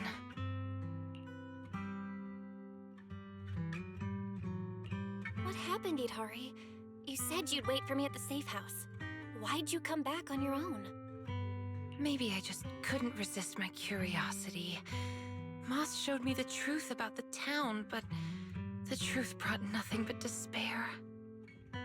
Would you like to see? Behind that door in the corner, there's a hidden room. That's where the ending is. Not just mine, but the ending for everyone in the town. That was a sound. The door is right here. The door. The door. The door. The door controls who will go and who will stay. The door, it sees your past. It sees your future. This is it. The hidden door appeared. Quick, keep Idhari stable. Do we have enough sedatives left? We still have plenty. Even with the Lumite ore placed around as a buffer, it's still hard to negate the effects that frequent use of her abilities has. Miasma, Lumite ore, sedatives. With these three different influences, she'll become more emotional, and her power will be unstable the next time she awakens. Don't worry. By that time, we'll already have found the passage behind the door. The path leading to the Creator's embrace. There's something I don't understand. Idhari's no pushover in conflict. How did you get her to willingly stay confined here? It was nothing special. I simply just gave her a little push when she was hesitant. So all these webs binding her, she created them herself? Oh, yes, and don't you get it? The replication power Idhari possesses is closely tied to miasma. Being tied to miasma, it inevitably carries the Creator's will within it. Even the slightest trace is enough to influence it. What seems like a self-woven prison is actually flowing with the Creator's whispers through its miasmic strength. Ah! The Creator must have noticed her from the first time she used her power. Impressive. She's been fighting the whispers for so long, but she's reaching her limit, and soon she'll fall to eternal sleep. Alright, the door looks stable. What kind of path lies beyond? Let's head in and find out, Moss. Moss, is it a coincidence? Can't be. Moss was an Exaltist all along. Ah, he's a jerk all along. Hey, shiny. This is a diagnostic report issued 2 years ago. Except for the name Bygone Moss, everything else has been violently crossed out. Especially the diagnosis and treatment plan. They were crossed out with such force the pen strokes pierced right through the paper. So, Moss had a medical problem. And he didn't like the door. In those cocoons, this is the truth the town holds. And the reason I can't leave. All the missing people are the sacrifices. That's clear.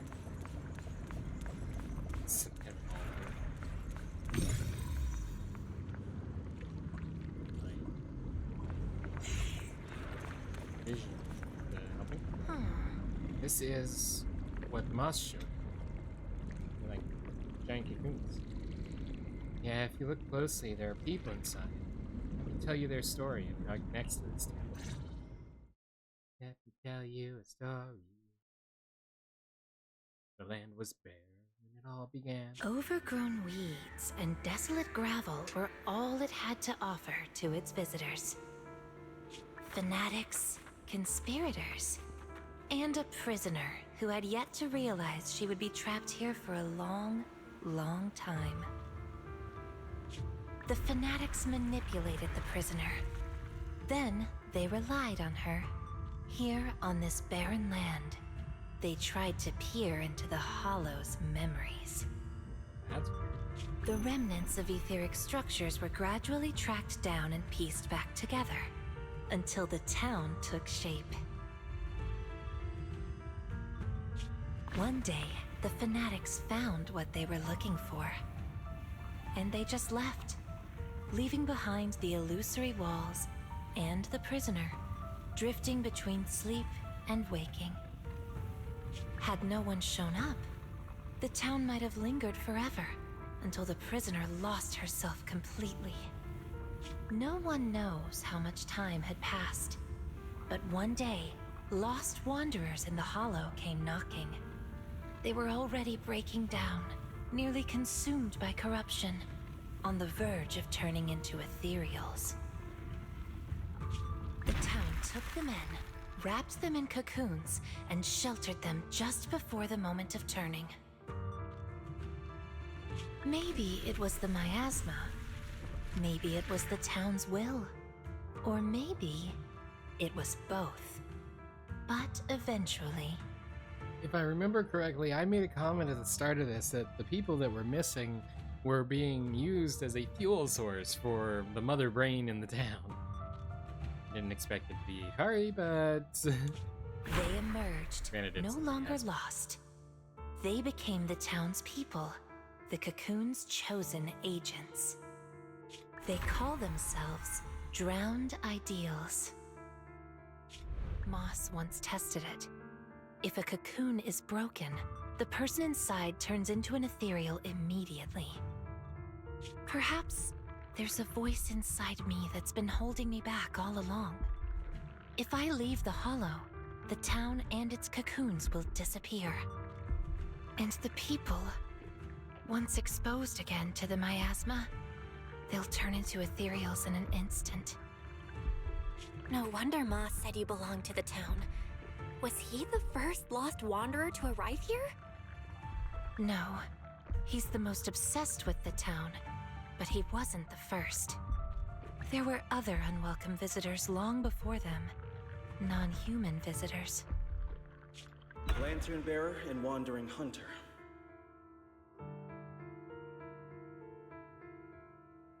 The lantern bearer's already an ideal. To the townsfolk, they were monsters to be both respected and feared, and the town could not turn them away. Welcome to the cradle. It's you. Oh, you can actually see me here. That's wonderful. I thought I'd only be visible to you in a place like that safe house. Not many people come and go here. After a while, it becomes easy to recognize you. So maybe it's not the Lumen boxes. Moss! Don't tell me these cocoons are... Yes, that's the true bodies of the townsfolk you've been looking for. But I'd rather call them who we used to be. The first time I appeared in the Hollow, I came face to face with myself. A Moss who was half mad from the corruption. I knew he didn't have much time left. Either he'd die, or he'd turn into an ethereal. That's weird because that seems to indicate that he was already a drowned ideal before the person he was the drowned ideal of showed up. So I scrambled for supplies and shelter, trying to win another me a fighting chance. I mean, I was an investigator, but it didn't matter what I was. The outcome depended on him, and he was a coward. In the end, we made it to the town. Just as he was about to turn into an ethereal, the surrounding miasma moved first, wrapping him up and forming a cocoon. I understood then. The town had stopped him from becoming an ethereal, and the town had chosen me. I owe you my thanks, Idari. The town's choice was your choice. The cocoons and the town are bound together. If you leave the hollow, they'll vanish, and the people sleeping inside will likely turn into ethereals instantly. Evil Mossy Bro pronounces her name wrong too. Idari. So that's why I can't leave the hollow. But the last few times I tried, I didn't even know about the cocoons. But the miasma did. And so it manipulated the fissure before she escaped. I think it was because she marked you and stopped you. She? Sarah. Who's she? Have you heard the town whisper? Back at the auditorium, half asleep, I heard a voice that sounded just like mine, telling me over and over to embrace my true desire. I heard that too. Now that you mention it, I did hear a voice like yours when I first arrived in the town. That's her. She's the will of the town.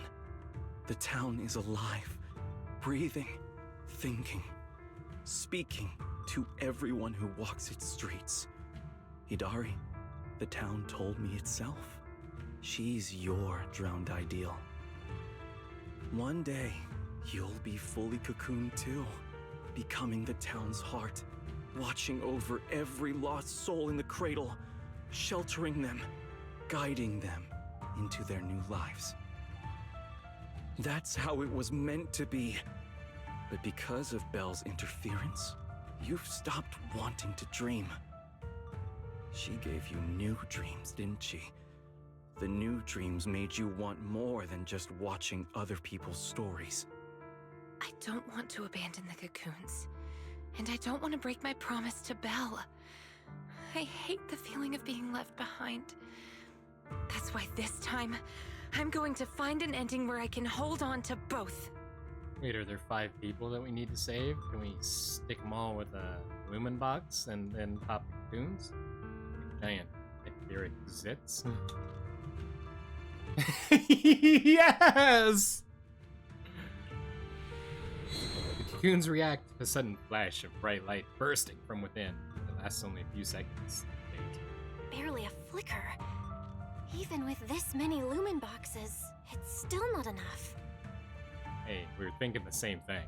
So that's... Wait, what are those in your hand? Did they just cause the cocoons to react?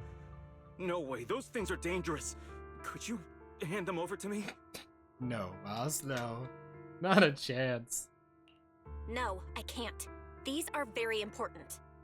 I thought I could guide you gently, and eventually you'd become part of the town.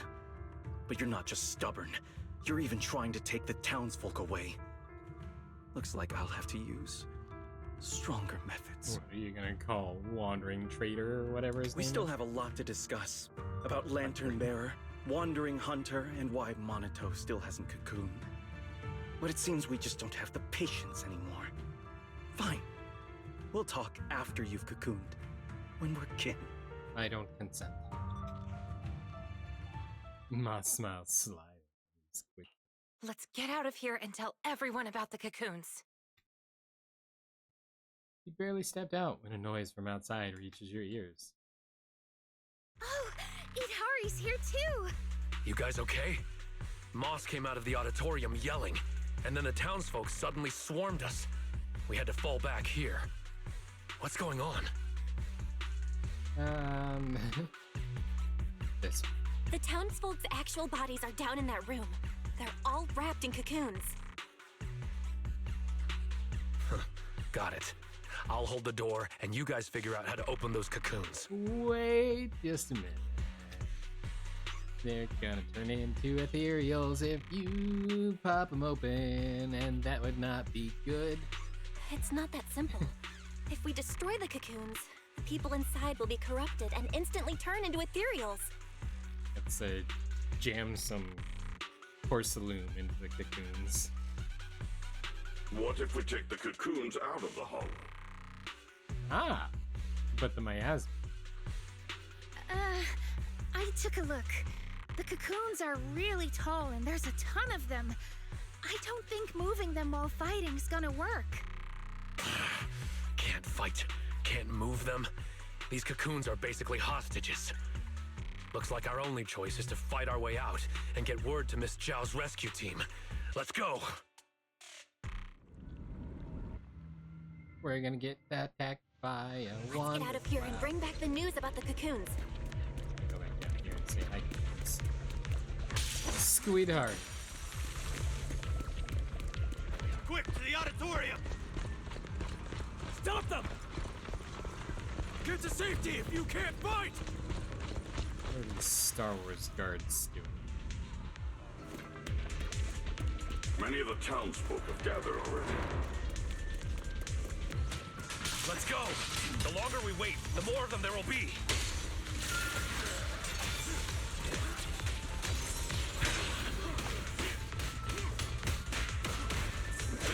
Smack, smack, smack, smack, smack, smack, smack. The road ahead is blocked! Let's try another way. Can you tell us apart? I took note of how you dressed and sounded back at the safe house. Starlight Shine! As long as there aren't too many figures I can recognize you. Though your faces still look blurred to me. That's good enough. It'll make it easier to fight together. Smack, smack, smack, smack, smack, smack, smack. Strawberry Parfait, Adam Tamamaru, get ready to unleash the combo move! This one? That's not the kind of teamwork I meant.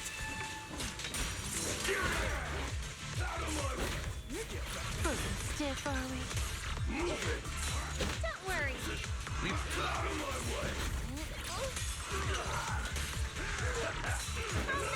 Just in time. I am ready.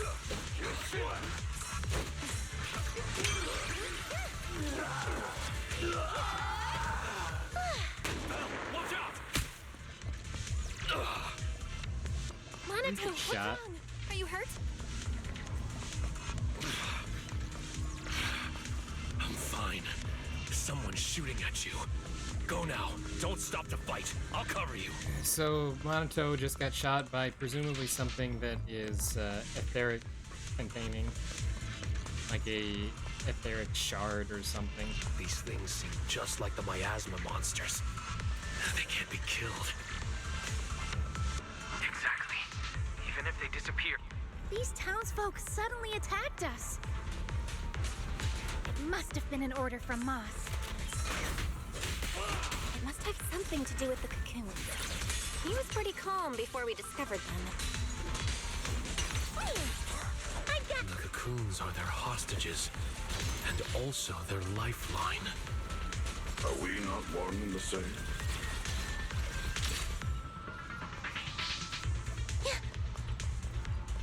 The town's exit is just up ahead. It's Monato's drowned ideal. He... No one is chasing anymore. It seems safe here. Ahead stands the drowned ideal in white, making no move to block the group. He simply walks toward Banyue, and then...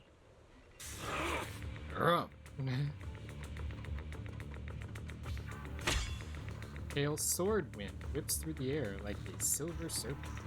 Clang of metal coming with deep lake. Commodore Monato, what are you doing? Don't yell at me. It's not like I... Hey! What the hell are you doing? What am I doing? You know damn well. I'm doing what you really want to do. Don't deny it. If only I was stronger than Banyue. Isn't that exactly what you're thinking right now? 4 words can settle. Several more strikes follow. I'm the dream you can't reach, and I'll prove Commodore Monato can. Stay out of this. Just watch. That's the difference between us. I can swing my sword for me, for Commodore Monato, and you can't. Come on, Banyue. No one's here to interfere. Stop blocking. Fight me for real. I refuse. I vowed to fight only to save lives. I shall never swing blindly again. Then I'll hit you until you fight back. You'll see who should be running with their tail between their legs. That's enough! Monato steps in front of Banyue, his blade catching the round ideals. Again, Banyue! Hey! If you're gonna fight, fight me! Leave the others out of it! Fight you? I want a real rival who can stand on their own. Not someone who's injured like you are now. He always gets injured. Alright. Monato, your injuries. Are you okay? I'm fine. It's just a scratch. I'll say it for you. It's but a scratch. Tell everyone that. But can you really fool yourself? You're always covering the rear, always taking direct hits. How can we fight fair when you're never at full strength? One of you fights to protect his friends. The other swings for pride and attack even the innocent. Who is truly stronger? The answer is obvious. Friends?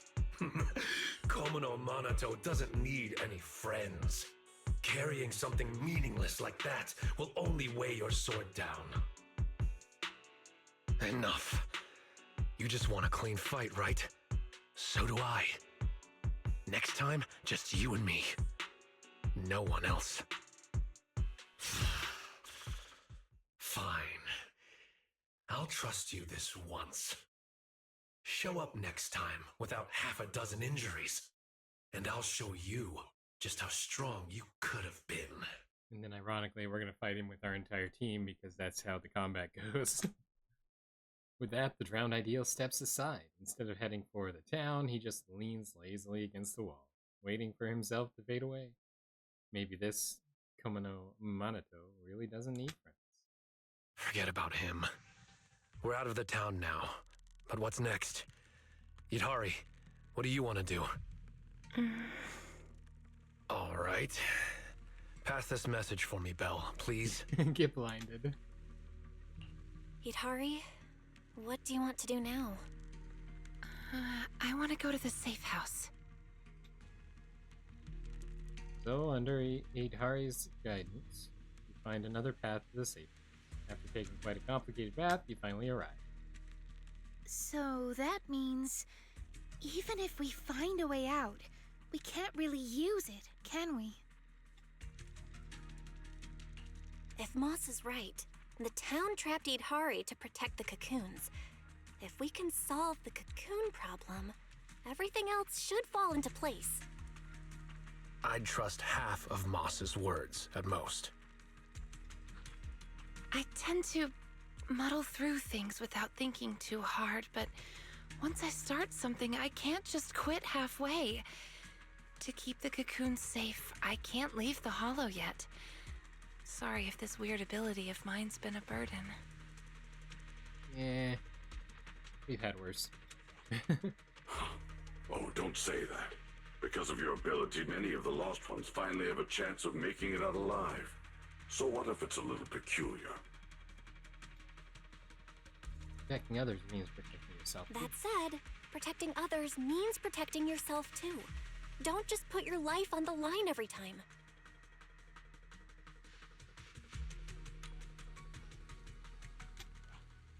Yeah, I agree. You hear that, Monato? Huh? Oh. Oh, you're talking about me now, I see. It's really just a scratch, I swear. I'm curious.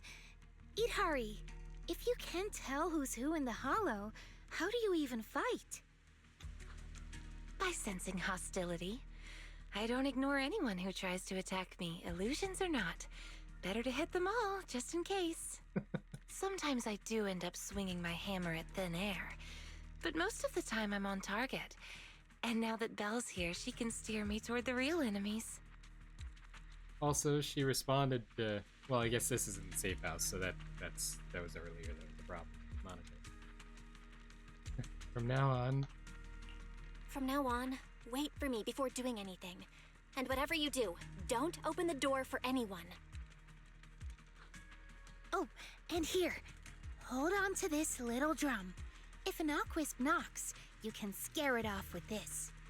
Raise your hand if you have any questions. I have questions. Knock wisp? What's that? You didn't raise your hand, Monato.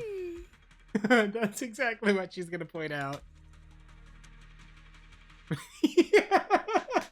Yes. Knockwisps, a clever variant of doppelgangers. They come by the safe house at night, knocking and calling your name to open the door in a human voice. The door. If you hear them calling, don't answer. Hit the drum instead.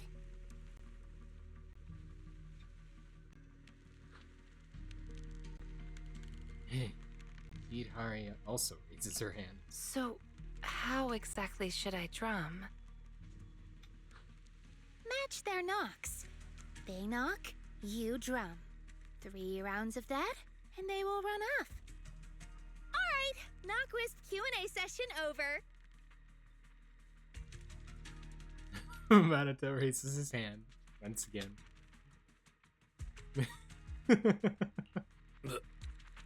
What are you doing? Nothing. I just couldn't help pushing it down.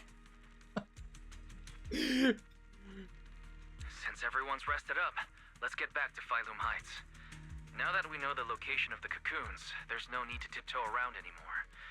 It's time to take down the town.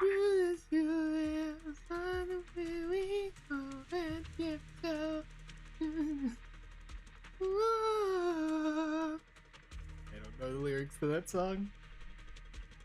First heard it in SpongeBob, so that's a good source. I know that's not where it comes from originally, but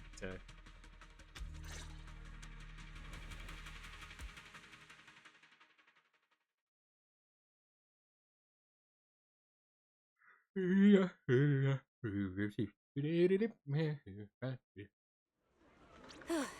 finally back. We need to discuss the cocoon situation as soon as possible.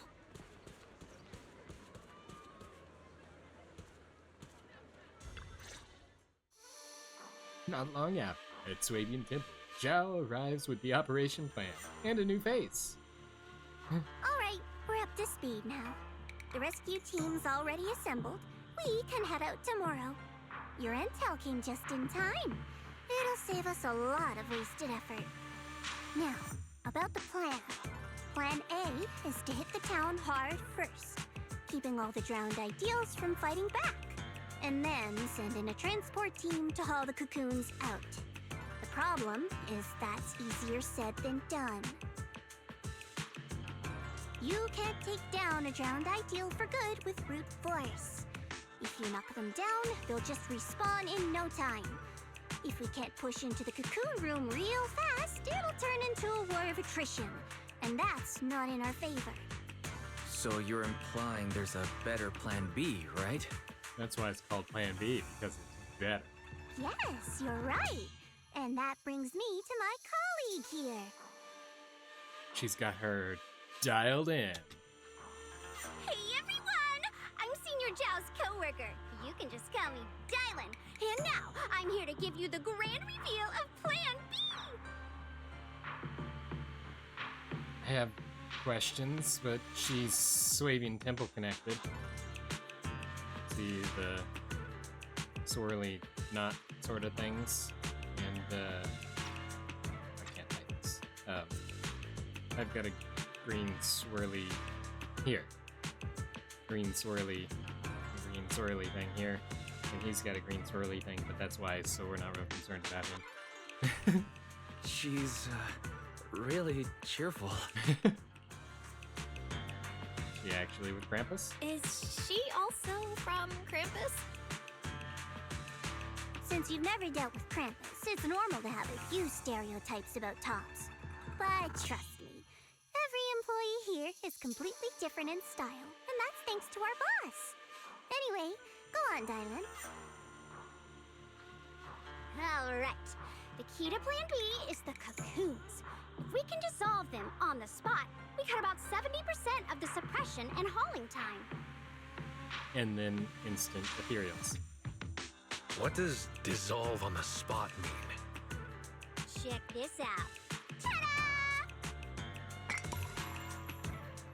Dylan pulls out a device that looks like a container. The Lumen boxes we gave you before were just a weekend portable test model. This one is the prototype, and its name is... The Lumen Tube. Master Lumen! That's not nearly as fun. Master Lumen? Hey, Lucia finally perked up. That name is, kinda weird. Wait, isn't it called the High Frequency Loom? Boss said the real name's classified! This is one of Krampus's secret weapons. Only a handful of people in all of Tops know it exists. Now we all do. Oh, hey, that's alright. Boss also told me since bringing it here in Wi-Fi is a top secret op, I should give it a low-key nickname to blend in. And since that Master Tiger movie is super popular now, I borrowed it. Hey, alright. Nice. It's a great name. Thanks for the compliment. Anyway, this baby is way more powerful than a Lumen box. If it fires up properly, it can suck up a whole room's worth of miasma in no time. Should make it easier to breathe. So, if it fires up properly, we'll basically make the room with the cocoons a temporary safe zone. That means, even if a cocoon breaks, nobody's turning into an ethereal. We could save everyone trapped inside and wipe out all of the drowned ideals on the spot. But how does the Lumen box have anything to do with the etheric matter? Because I thought the whole point of the Lumen box was to protect us from the miasma and whatever the miasma stuff was doing to interfere with our signal. Whereas the issue causing them to turn into ethereals is obviously the ether and the corruption, which is different from miasma. But you just said, if it fires up properly twice. Kinda hard not to be concerned about that. Remember, prototype. Because Master Lumen has a nasty temper. One bump here or there and its energy starts leaking. Mess up the start sequence even a little and the absorption rate goes all over the place. That's exactly why we've been working on a safer, more portable model. But I figure no harm in trying it here, right? If it works, we can make this whole op a lot more efficient. My plan's to split into 2 teams. The problem here is if it doesn't work, it creates a box full of potentially very upset ethereals, and you've just murdered all of the people that are missing. And I think that would fall under your responsibility, Krampus. The Joint Search Squad will attack the town head-on, drawing the drowned ideals' attention. You guys slip into the auditorium with Master Lumen, get as close to the town's heart as you can, and fire it up! If it fails, no big deal. Just bring it back out and we'll fall back on Plan A. Sounds like it's worth a shot. If it works, we're set for good. Good. It's settled then. You guys go place the device, and we'll be on standby to support. We move at dawn. Right at dawn. It's getting late. Let's have a quick word with everyone before resting. I want to talk to Bygone first. And now? What's wrong, Bygone? Oh, it's nothing. I just found it quite amusing. I often sit quietly in front of my martial arts school. When my students see me, they joke that I look like a stone lion guarding the door. I never understood the connection. How could a mechanical body resemble a stone lion? But when I saw this bamboo, it suddenly clicked. There truly is a semblance. Stone lions symbolize peace and sea. You're quite right, Your Excellency. What? Why are you calling me Your Excellency? As Yishuan Shifu's talented disciple and promising mystic of Swabian Temple, we walk the same path. You deserve to be treated with proper respect. But beyond just being polite, I'm also considering how to better understand what people are thinking. I call people by the same names that others use, just like how you all call them Lucia and Monito. If they addressed you as Bel Shifu, then I'd address you as such too. Who calls me your excellency?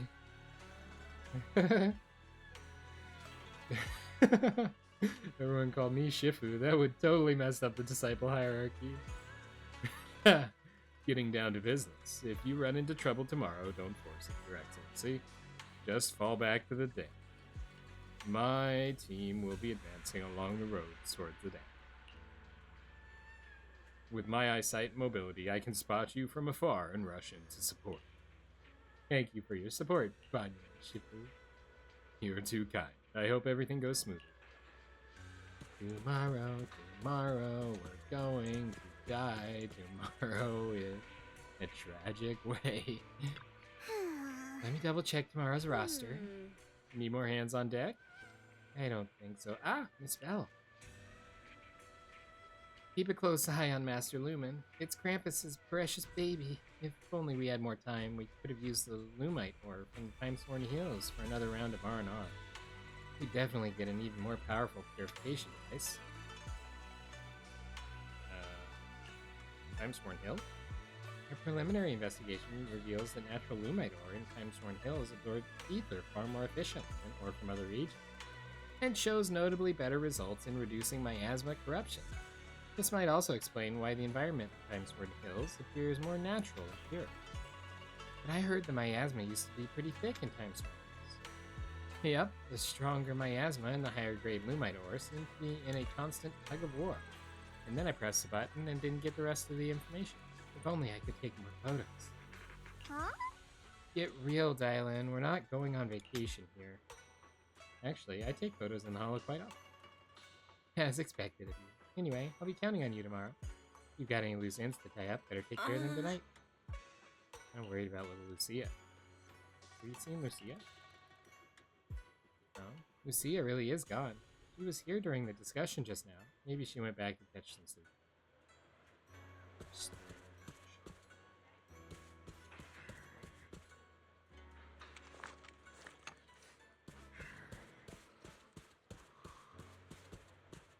Monato. Get some good rest tonight, okay, Belle? Don't stay up. Tomorrow's gonna be busy. Are you sure your injury's fine? I'm fine. It's just a couple of scratches. A couple? I'll be all good after a good night's sleep. Don't let that drowned ideal talk you into worrying. Why is your drowned ideal like that? There's something I've been dying to ask. Why is your drowned ideal like that? I think I was 8 back then. After the fall of the old capital, I was wandering on my own and ran into some folks in white coats. They said they were from a gang called the White Heart. I thought it was pretty cool, so I tagged along. They dragged me into the hollows, telling me to crawl through old luxury store ruins to grab loot. I thought if I could squeeze through those cracks without crying, I'd eventually earn my spot in the gang. Then one day, the hollow's ether levels went berserk. It was too dangerous for anyone to get in. The boss called it quits, divvied up the loot, and kicked me to the curb. They never saw me as part of the gang. When they needed me, they called me an 8-year-old bro. When they finished using me, they dug up every excuse to call me dead weight. I fought back, tried to fight for my share. But those guys, grown men beating the crap out of a kid, they didn't hold back.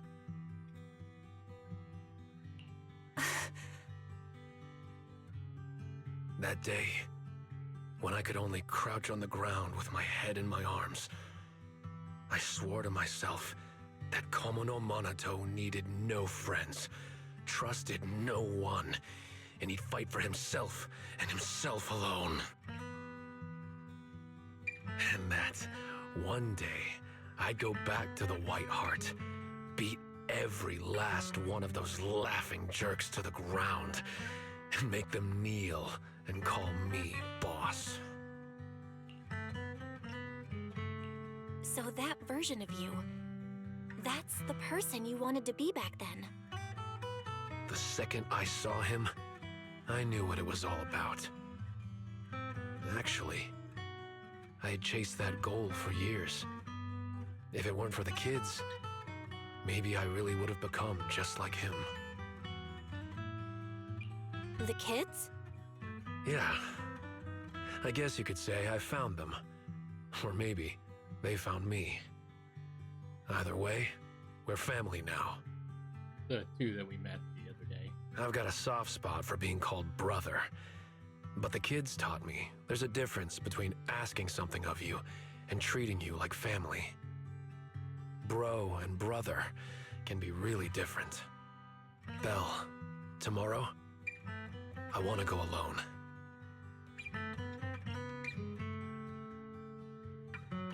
Are you gonna face him alone and end things once and for all? Yeah. Just so loose. Then, go. Make sure you win. Don't worry. I won't lose. I'm not like him. I've got people waiting for me to come back. As night falls, everyone gradually leaves, waiting time to head back to your room. Time to head back and get some sleep. And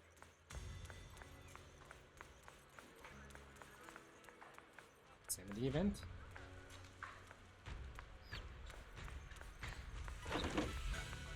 Wait, Belle.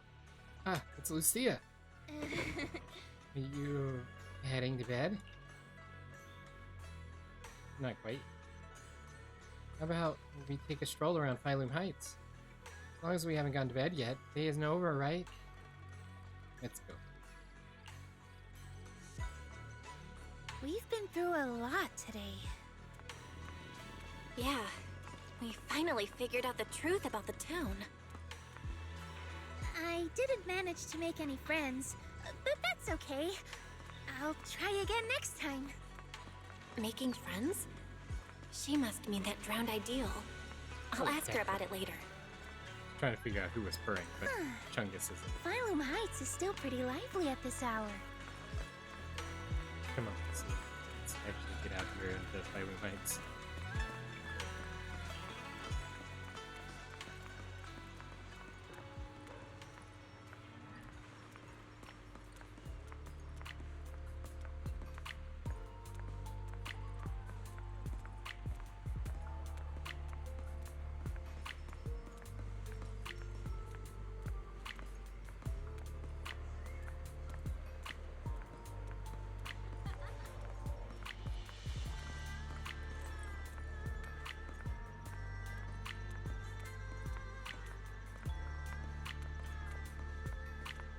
I'm not sure if I'm even going the right way. Oh, I guess the distant marker is all up above us, really. Hey, not a Chungus cat.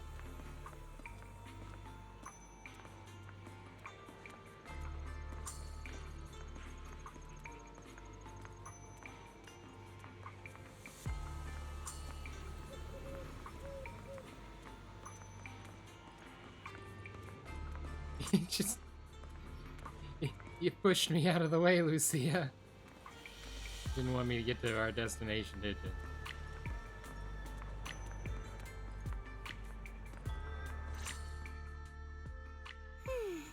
Such a lovely view. Let's rest here a bit.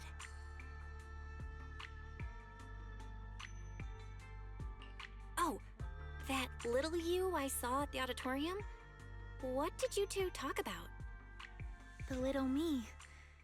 Kind of a weird way to put it. I'm not that big now, am I? But, yeah.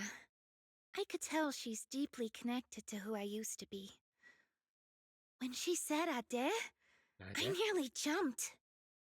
That's what I used to call my father. Ever since I left the tribe to travel alone, I've never said it again. Only when I'm with my closest family or dearest friends would I use it. And the funny thing is, My Ade loved playing hide and seek too. Ade was part of the Defense Forces Special Unit, and in my memories, he only came home maybe once a year. Those were the only days I got to play with him. One time, not long after he came back, he got called for an urgent mission. An urgent mission?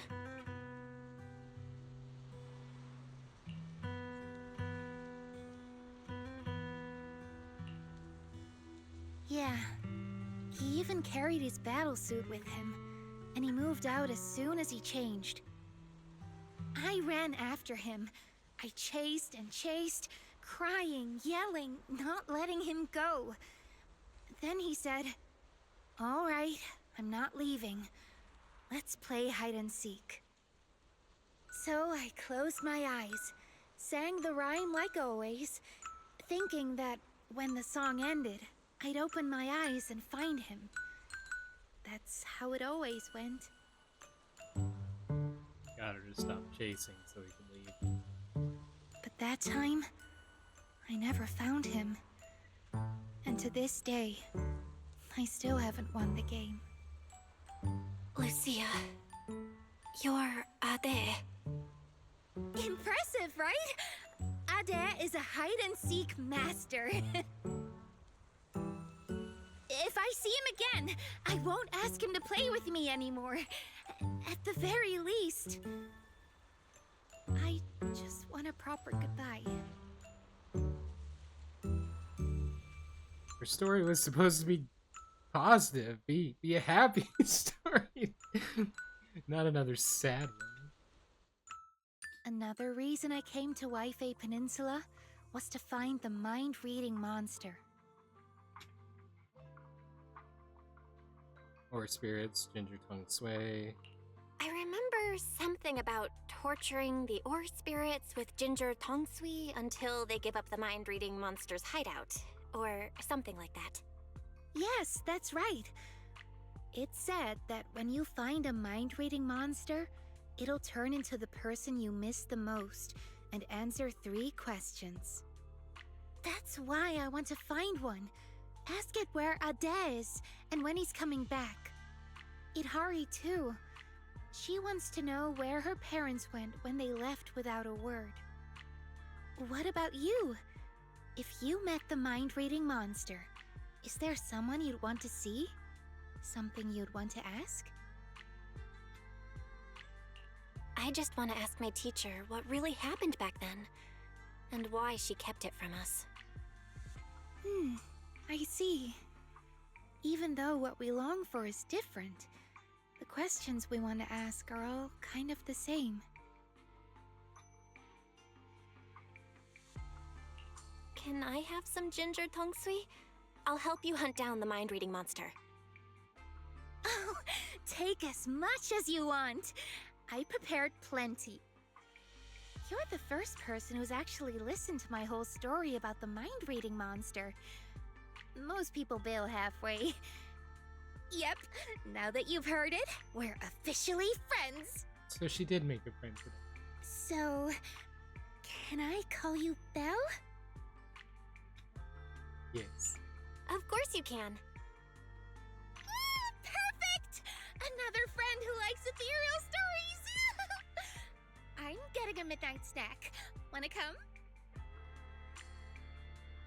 We're supposed to be asleep.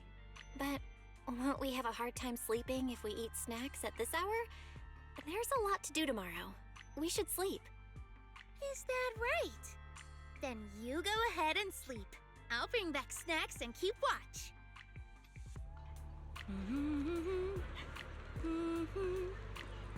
Huh? There's no way she can leave that behind. This looks like the sketchbook Lucia always carries with her.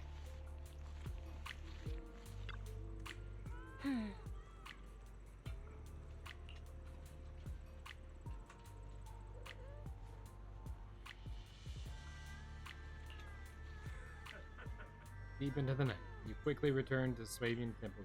Oh, sorry. Dialogue. Not trying to look. Although you're trying not to look, When you pick it up, you catch a glimpse of the page that has Wandering Hunter drawn in, but it's only half done. You can't tell if she stopped drawing because she ran out of time, or if she didn't want to finish it.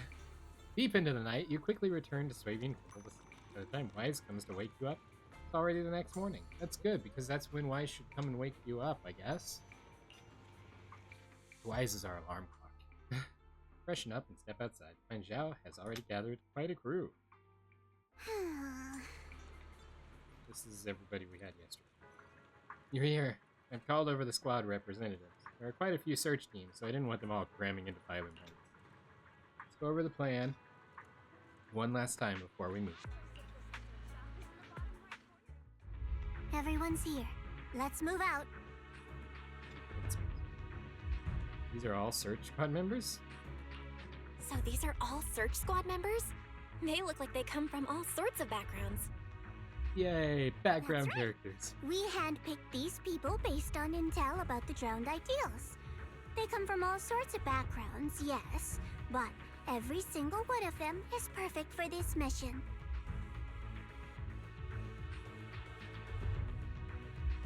One last run through the plan. Team 1 is the search team. They'll be the first into the town. If they run into drowned ideals resistance, they'll suppress it by force. Team 2 is the transport team. They'll enter the hollow 30 minutes later and, depending on the situation, decide whether we can get all the cocoons out. Team 3 is a special squad, led by Miss Bell. Once Team 1 is in combat, she'll slip into the auditorium and set up Master Lumen where the cocoons are. Also, Miss Bell, I'd like to borrow Banyue Shifu from you. Team 1's got plenty of firepower, but Team 2's slower and has fewer fighters. That's why we need a reliable agent to hold the line in case things go sideways. He can make the decision himself. No problem. Banyue Shifu can make the decision himself. Sure. If that's Miss Zhao's request, I'll see to it that the transport team makes it through in one piece. If Banyue's not there, won't you be short-handed? Maybe I should just... No. Make sure you swing your sword without holding back. Don't worry about it. Just do what you really want this time. Swing your sword without holding back. Thanks. I'll head to the town first. If everything goes smoothly, I should run into you guys. And if not, the white-cloaked one will run into us guys. Master Lumen is all yours now. Keep a close eye on it, please. Don't bonk it or it's gonna leak energy. Got it. I'll keep a close eye on the device. I'll keep an eye on Belle then. All right, let's move out. First stop, the safe house to grab Itari. Then, straight to the auditorium.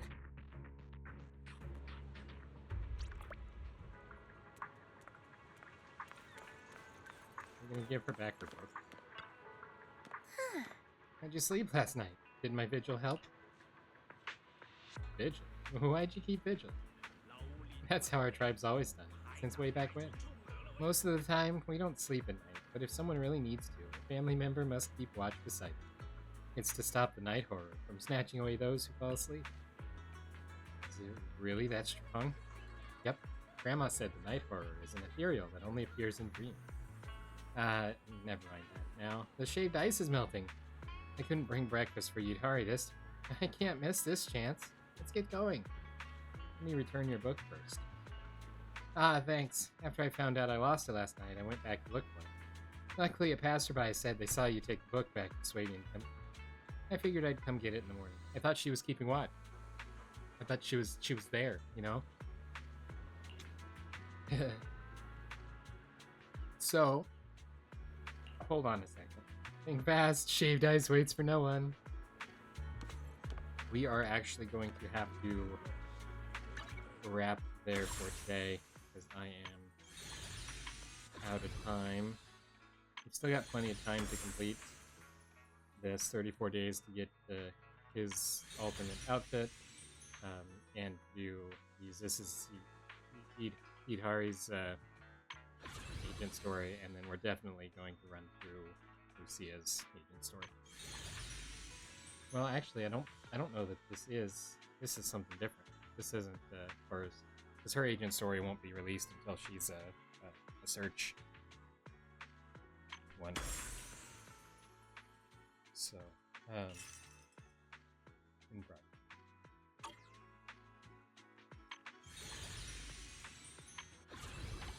Okay, so let me see if I have any pulls I need to pull. I don't think we do. 60 points. Okay. So that is going to wrap up our episode for today. For those of you watching after the stream, I do want to remind you that we stream these videos live at twitch.tv/unexpectedlyrandom.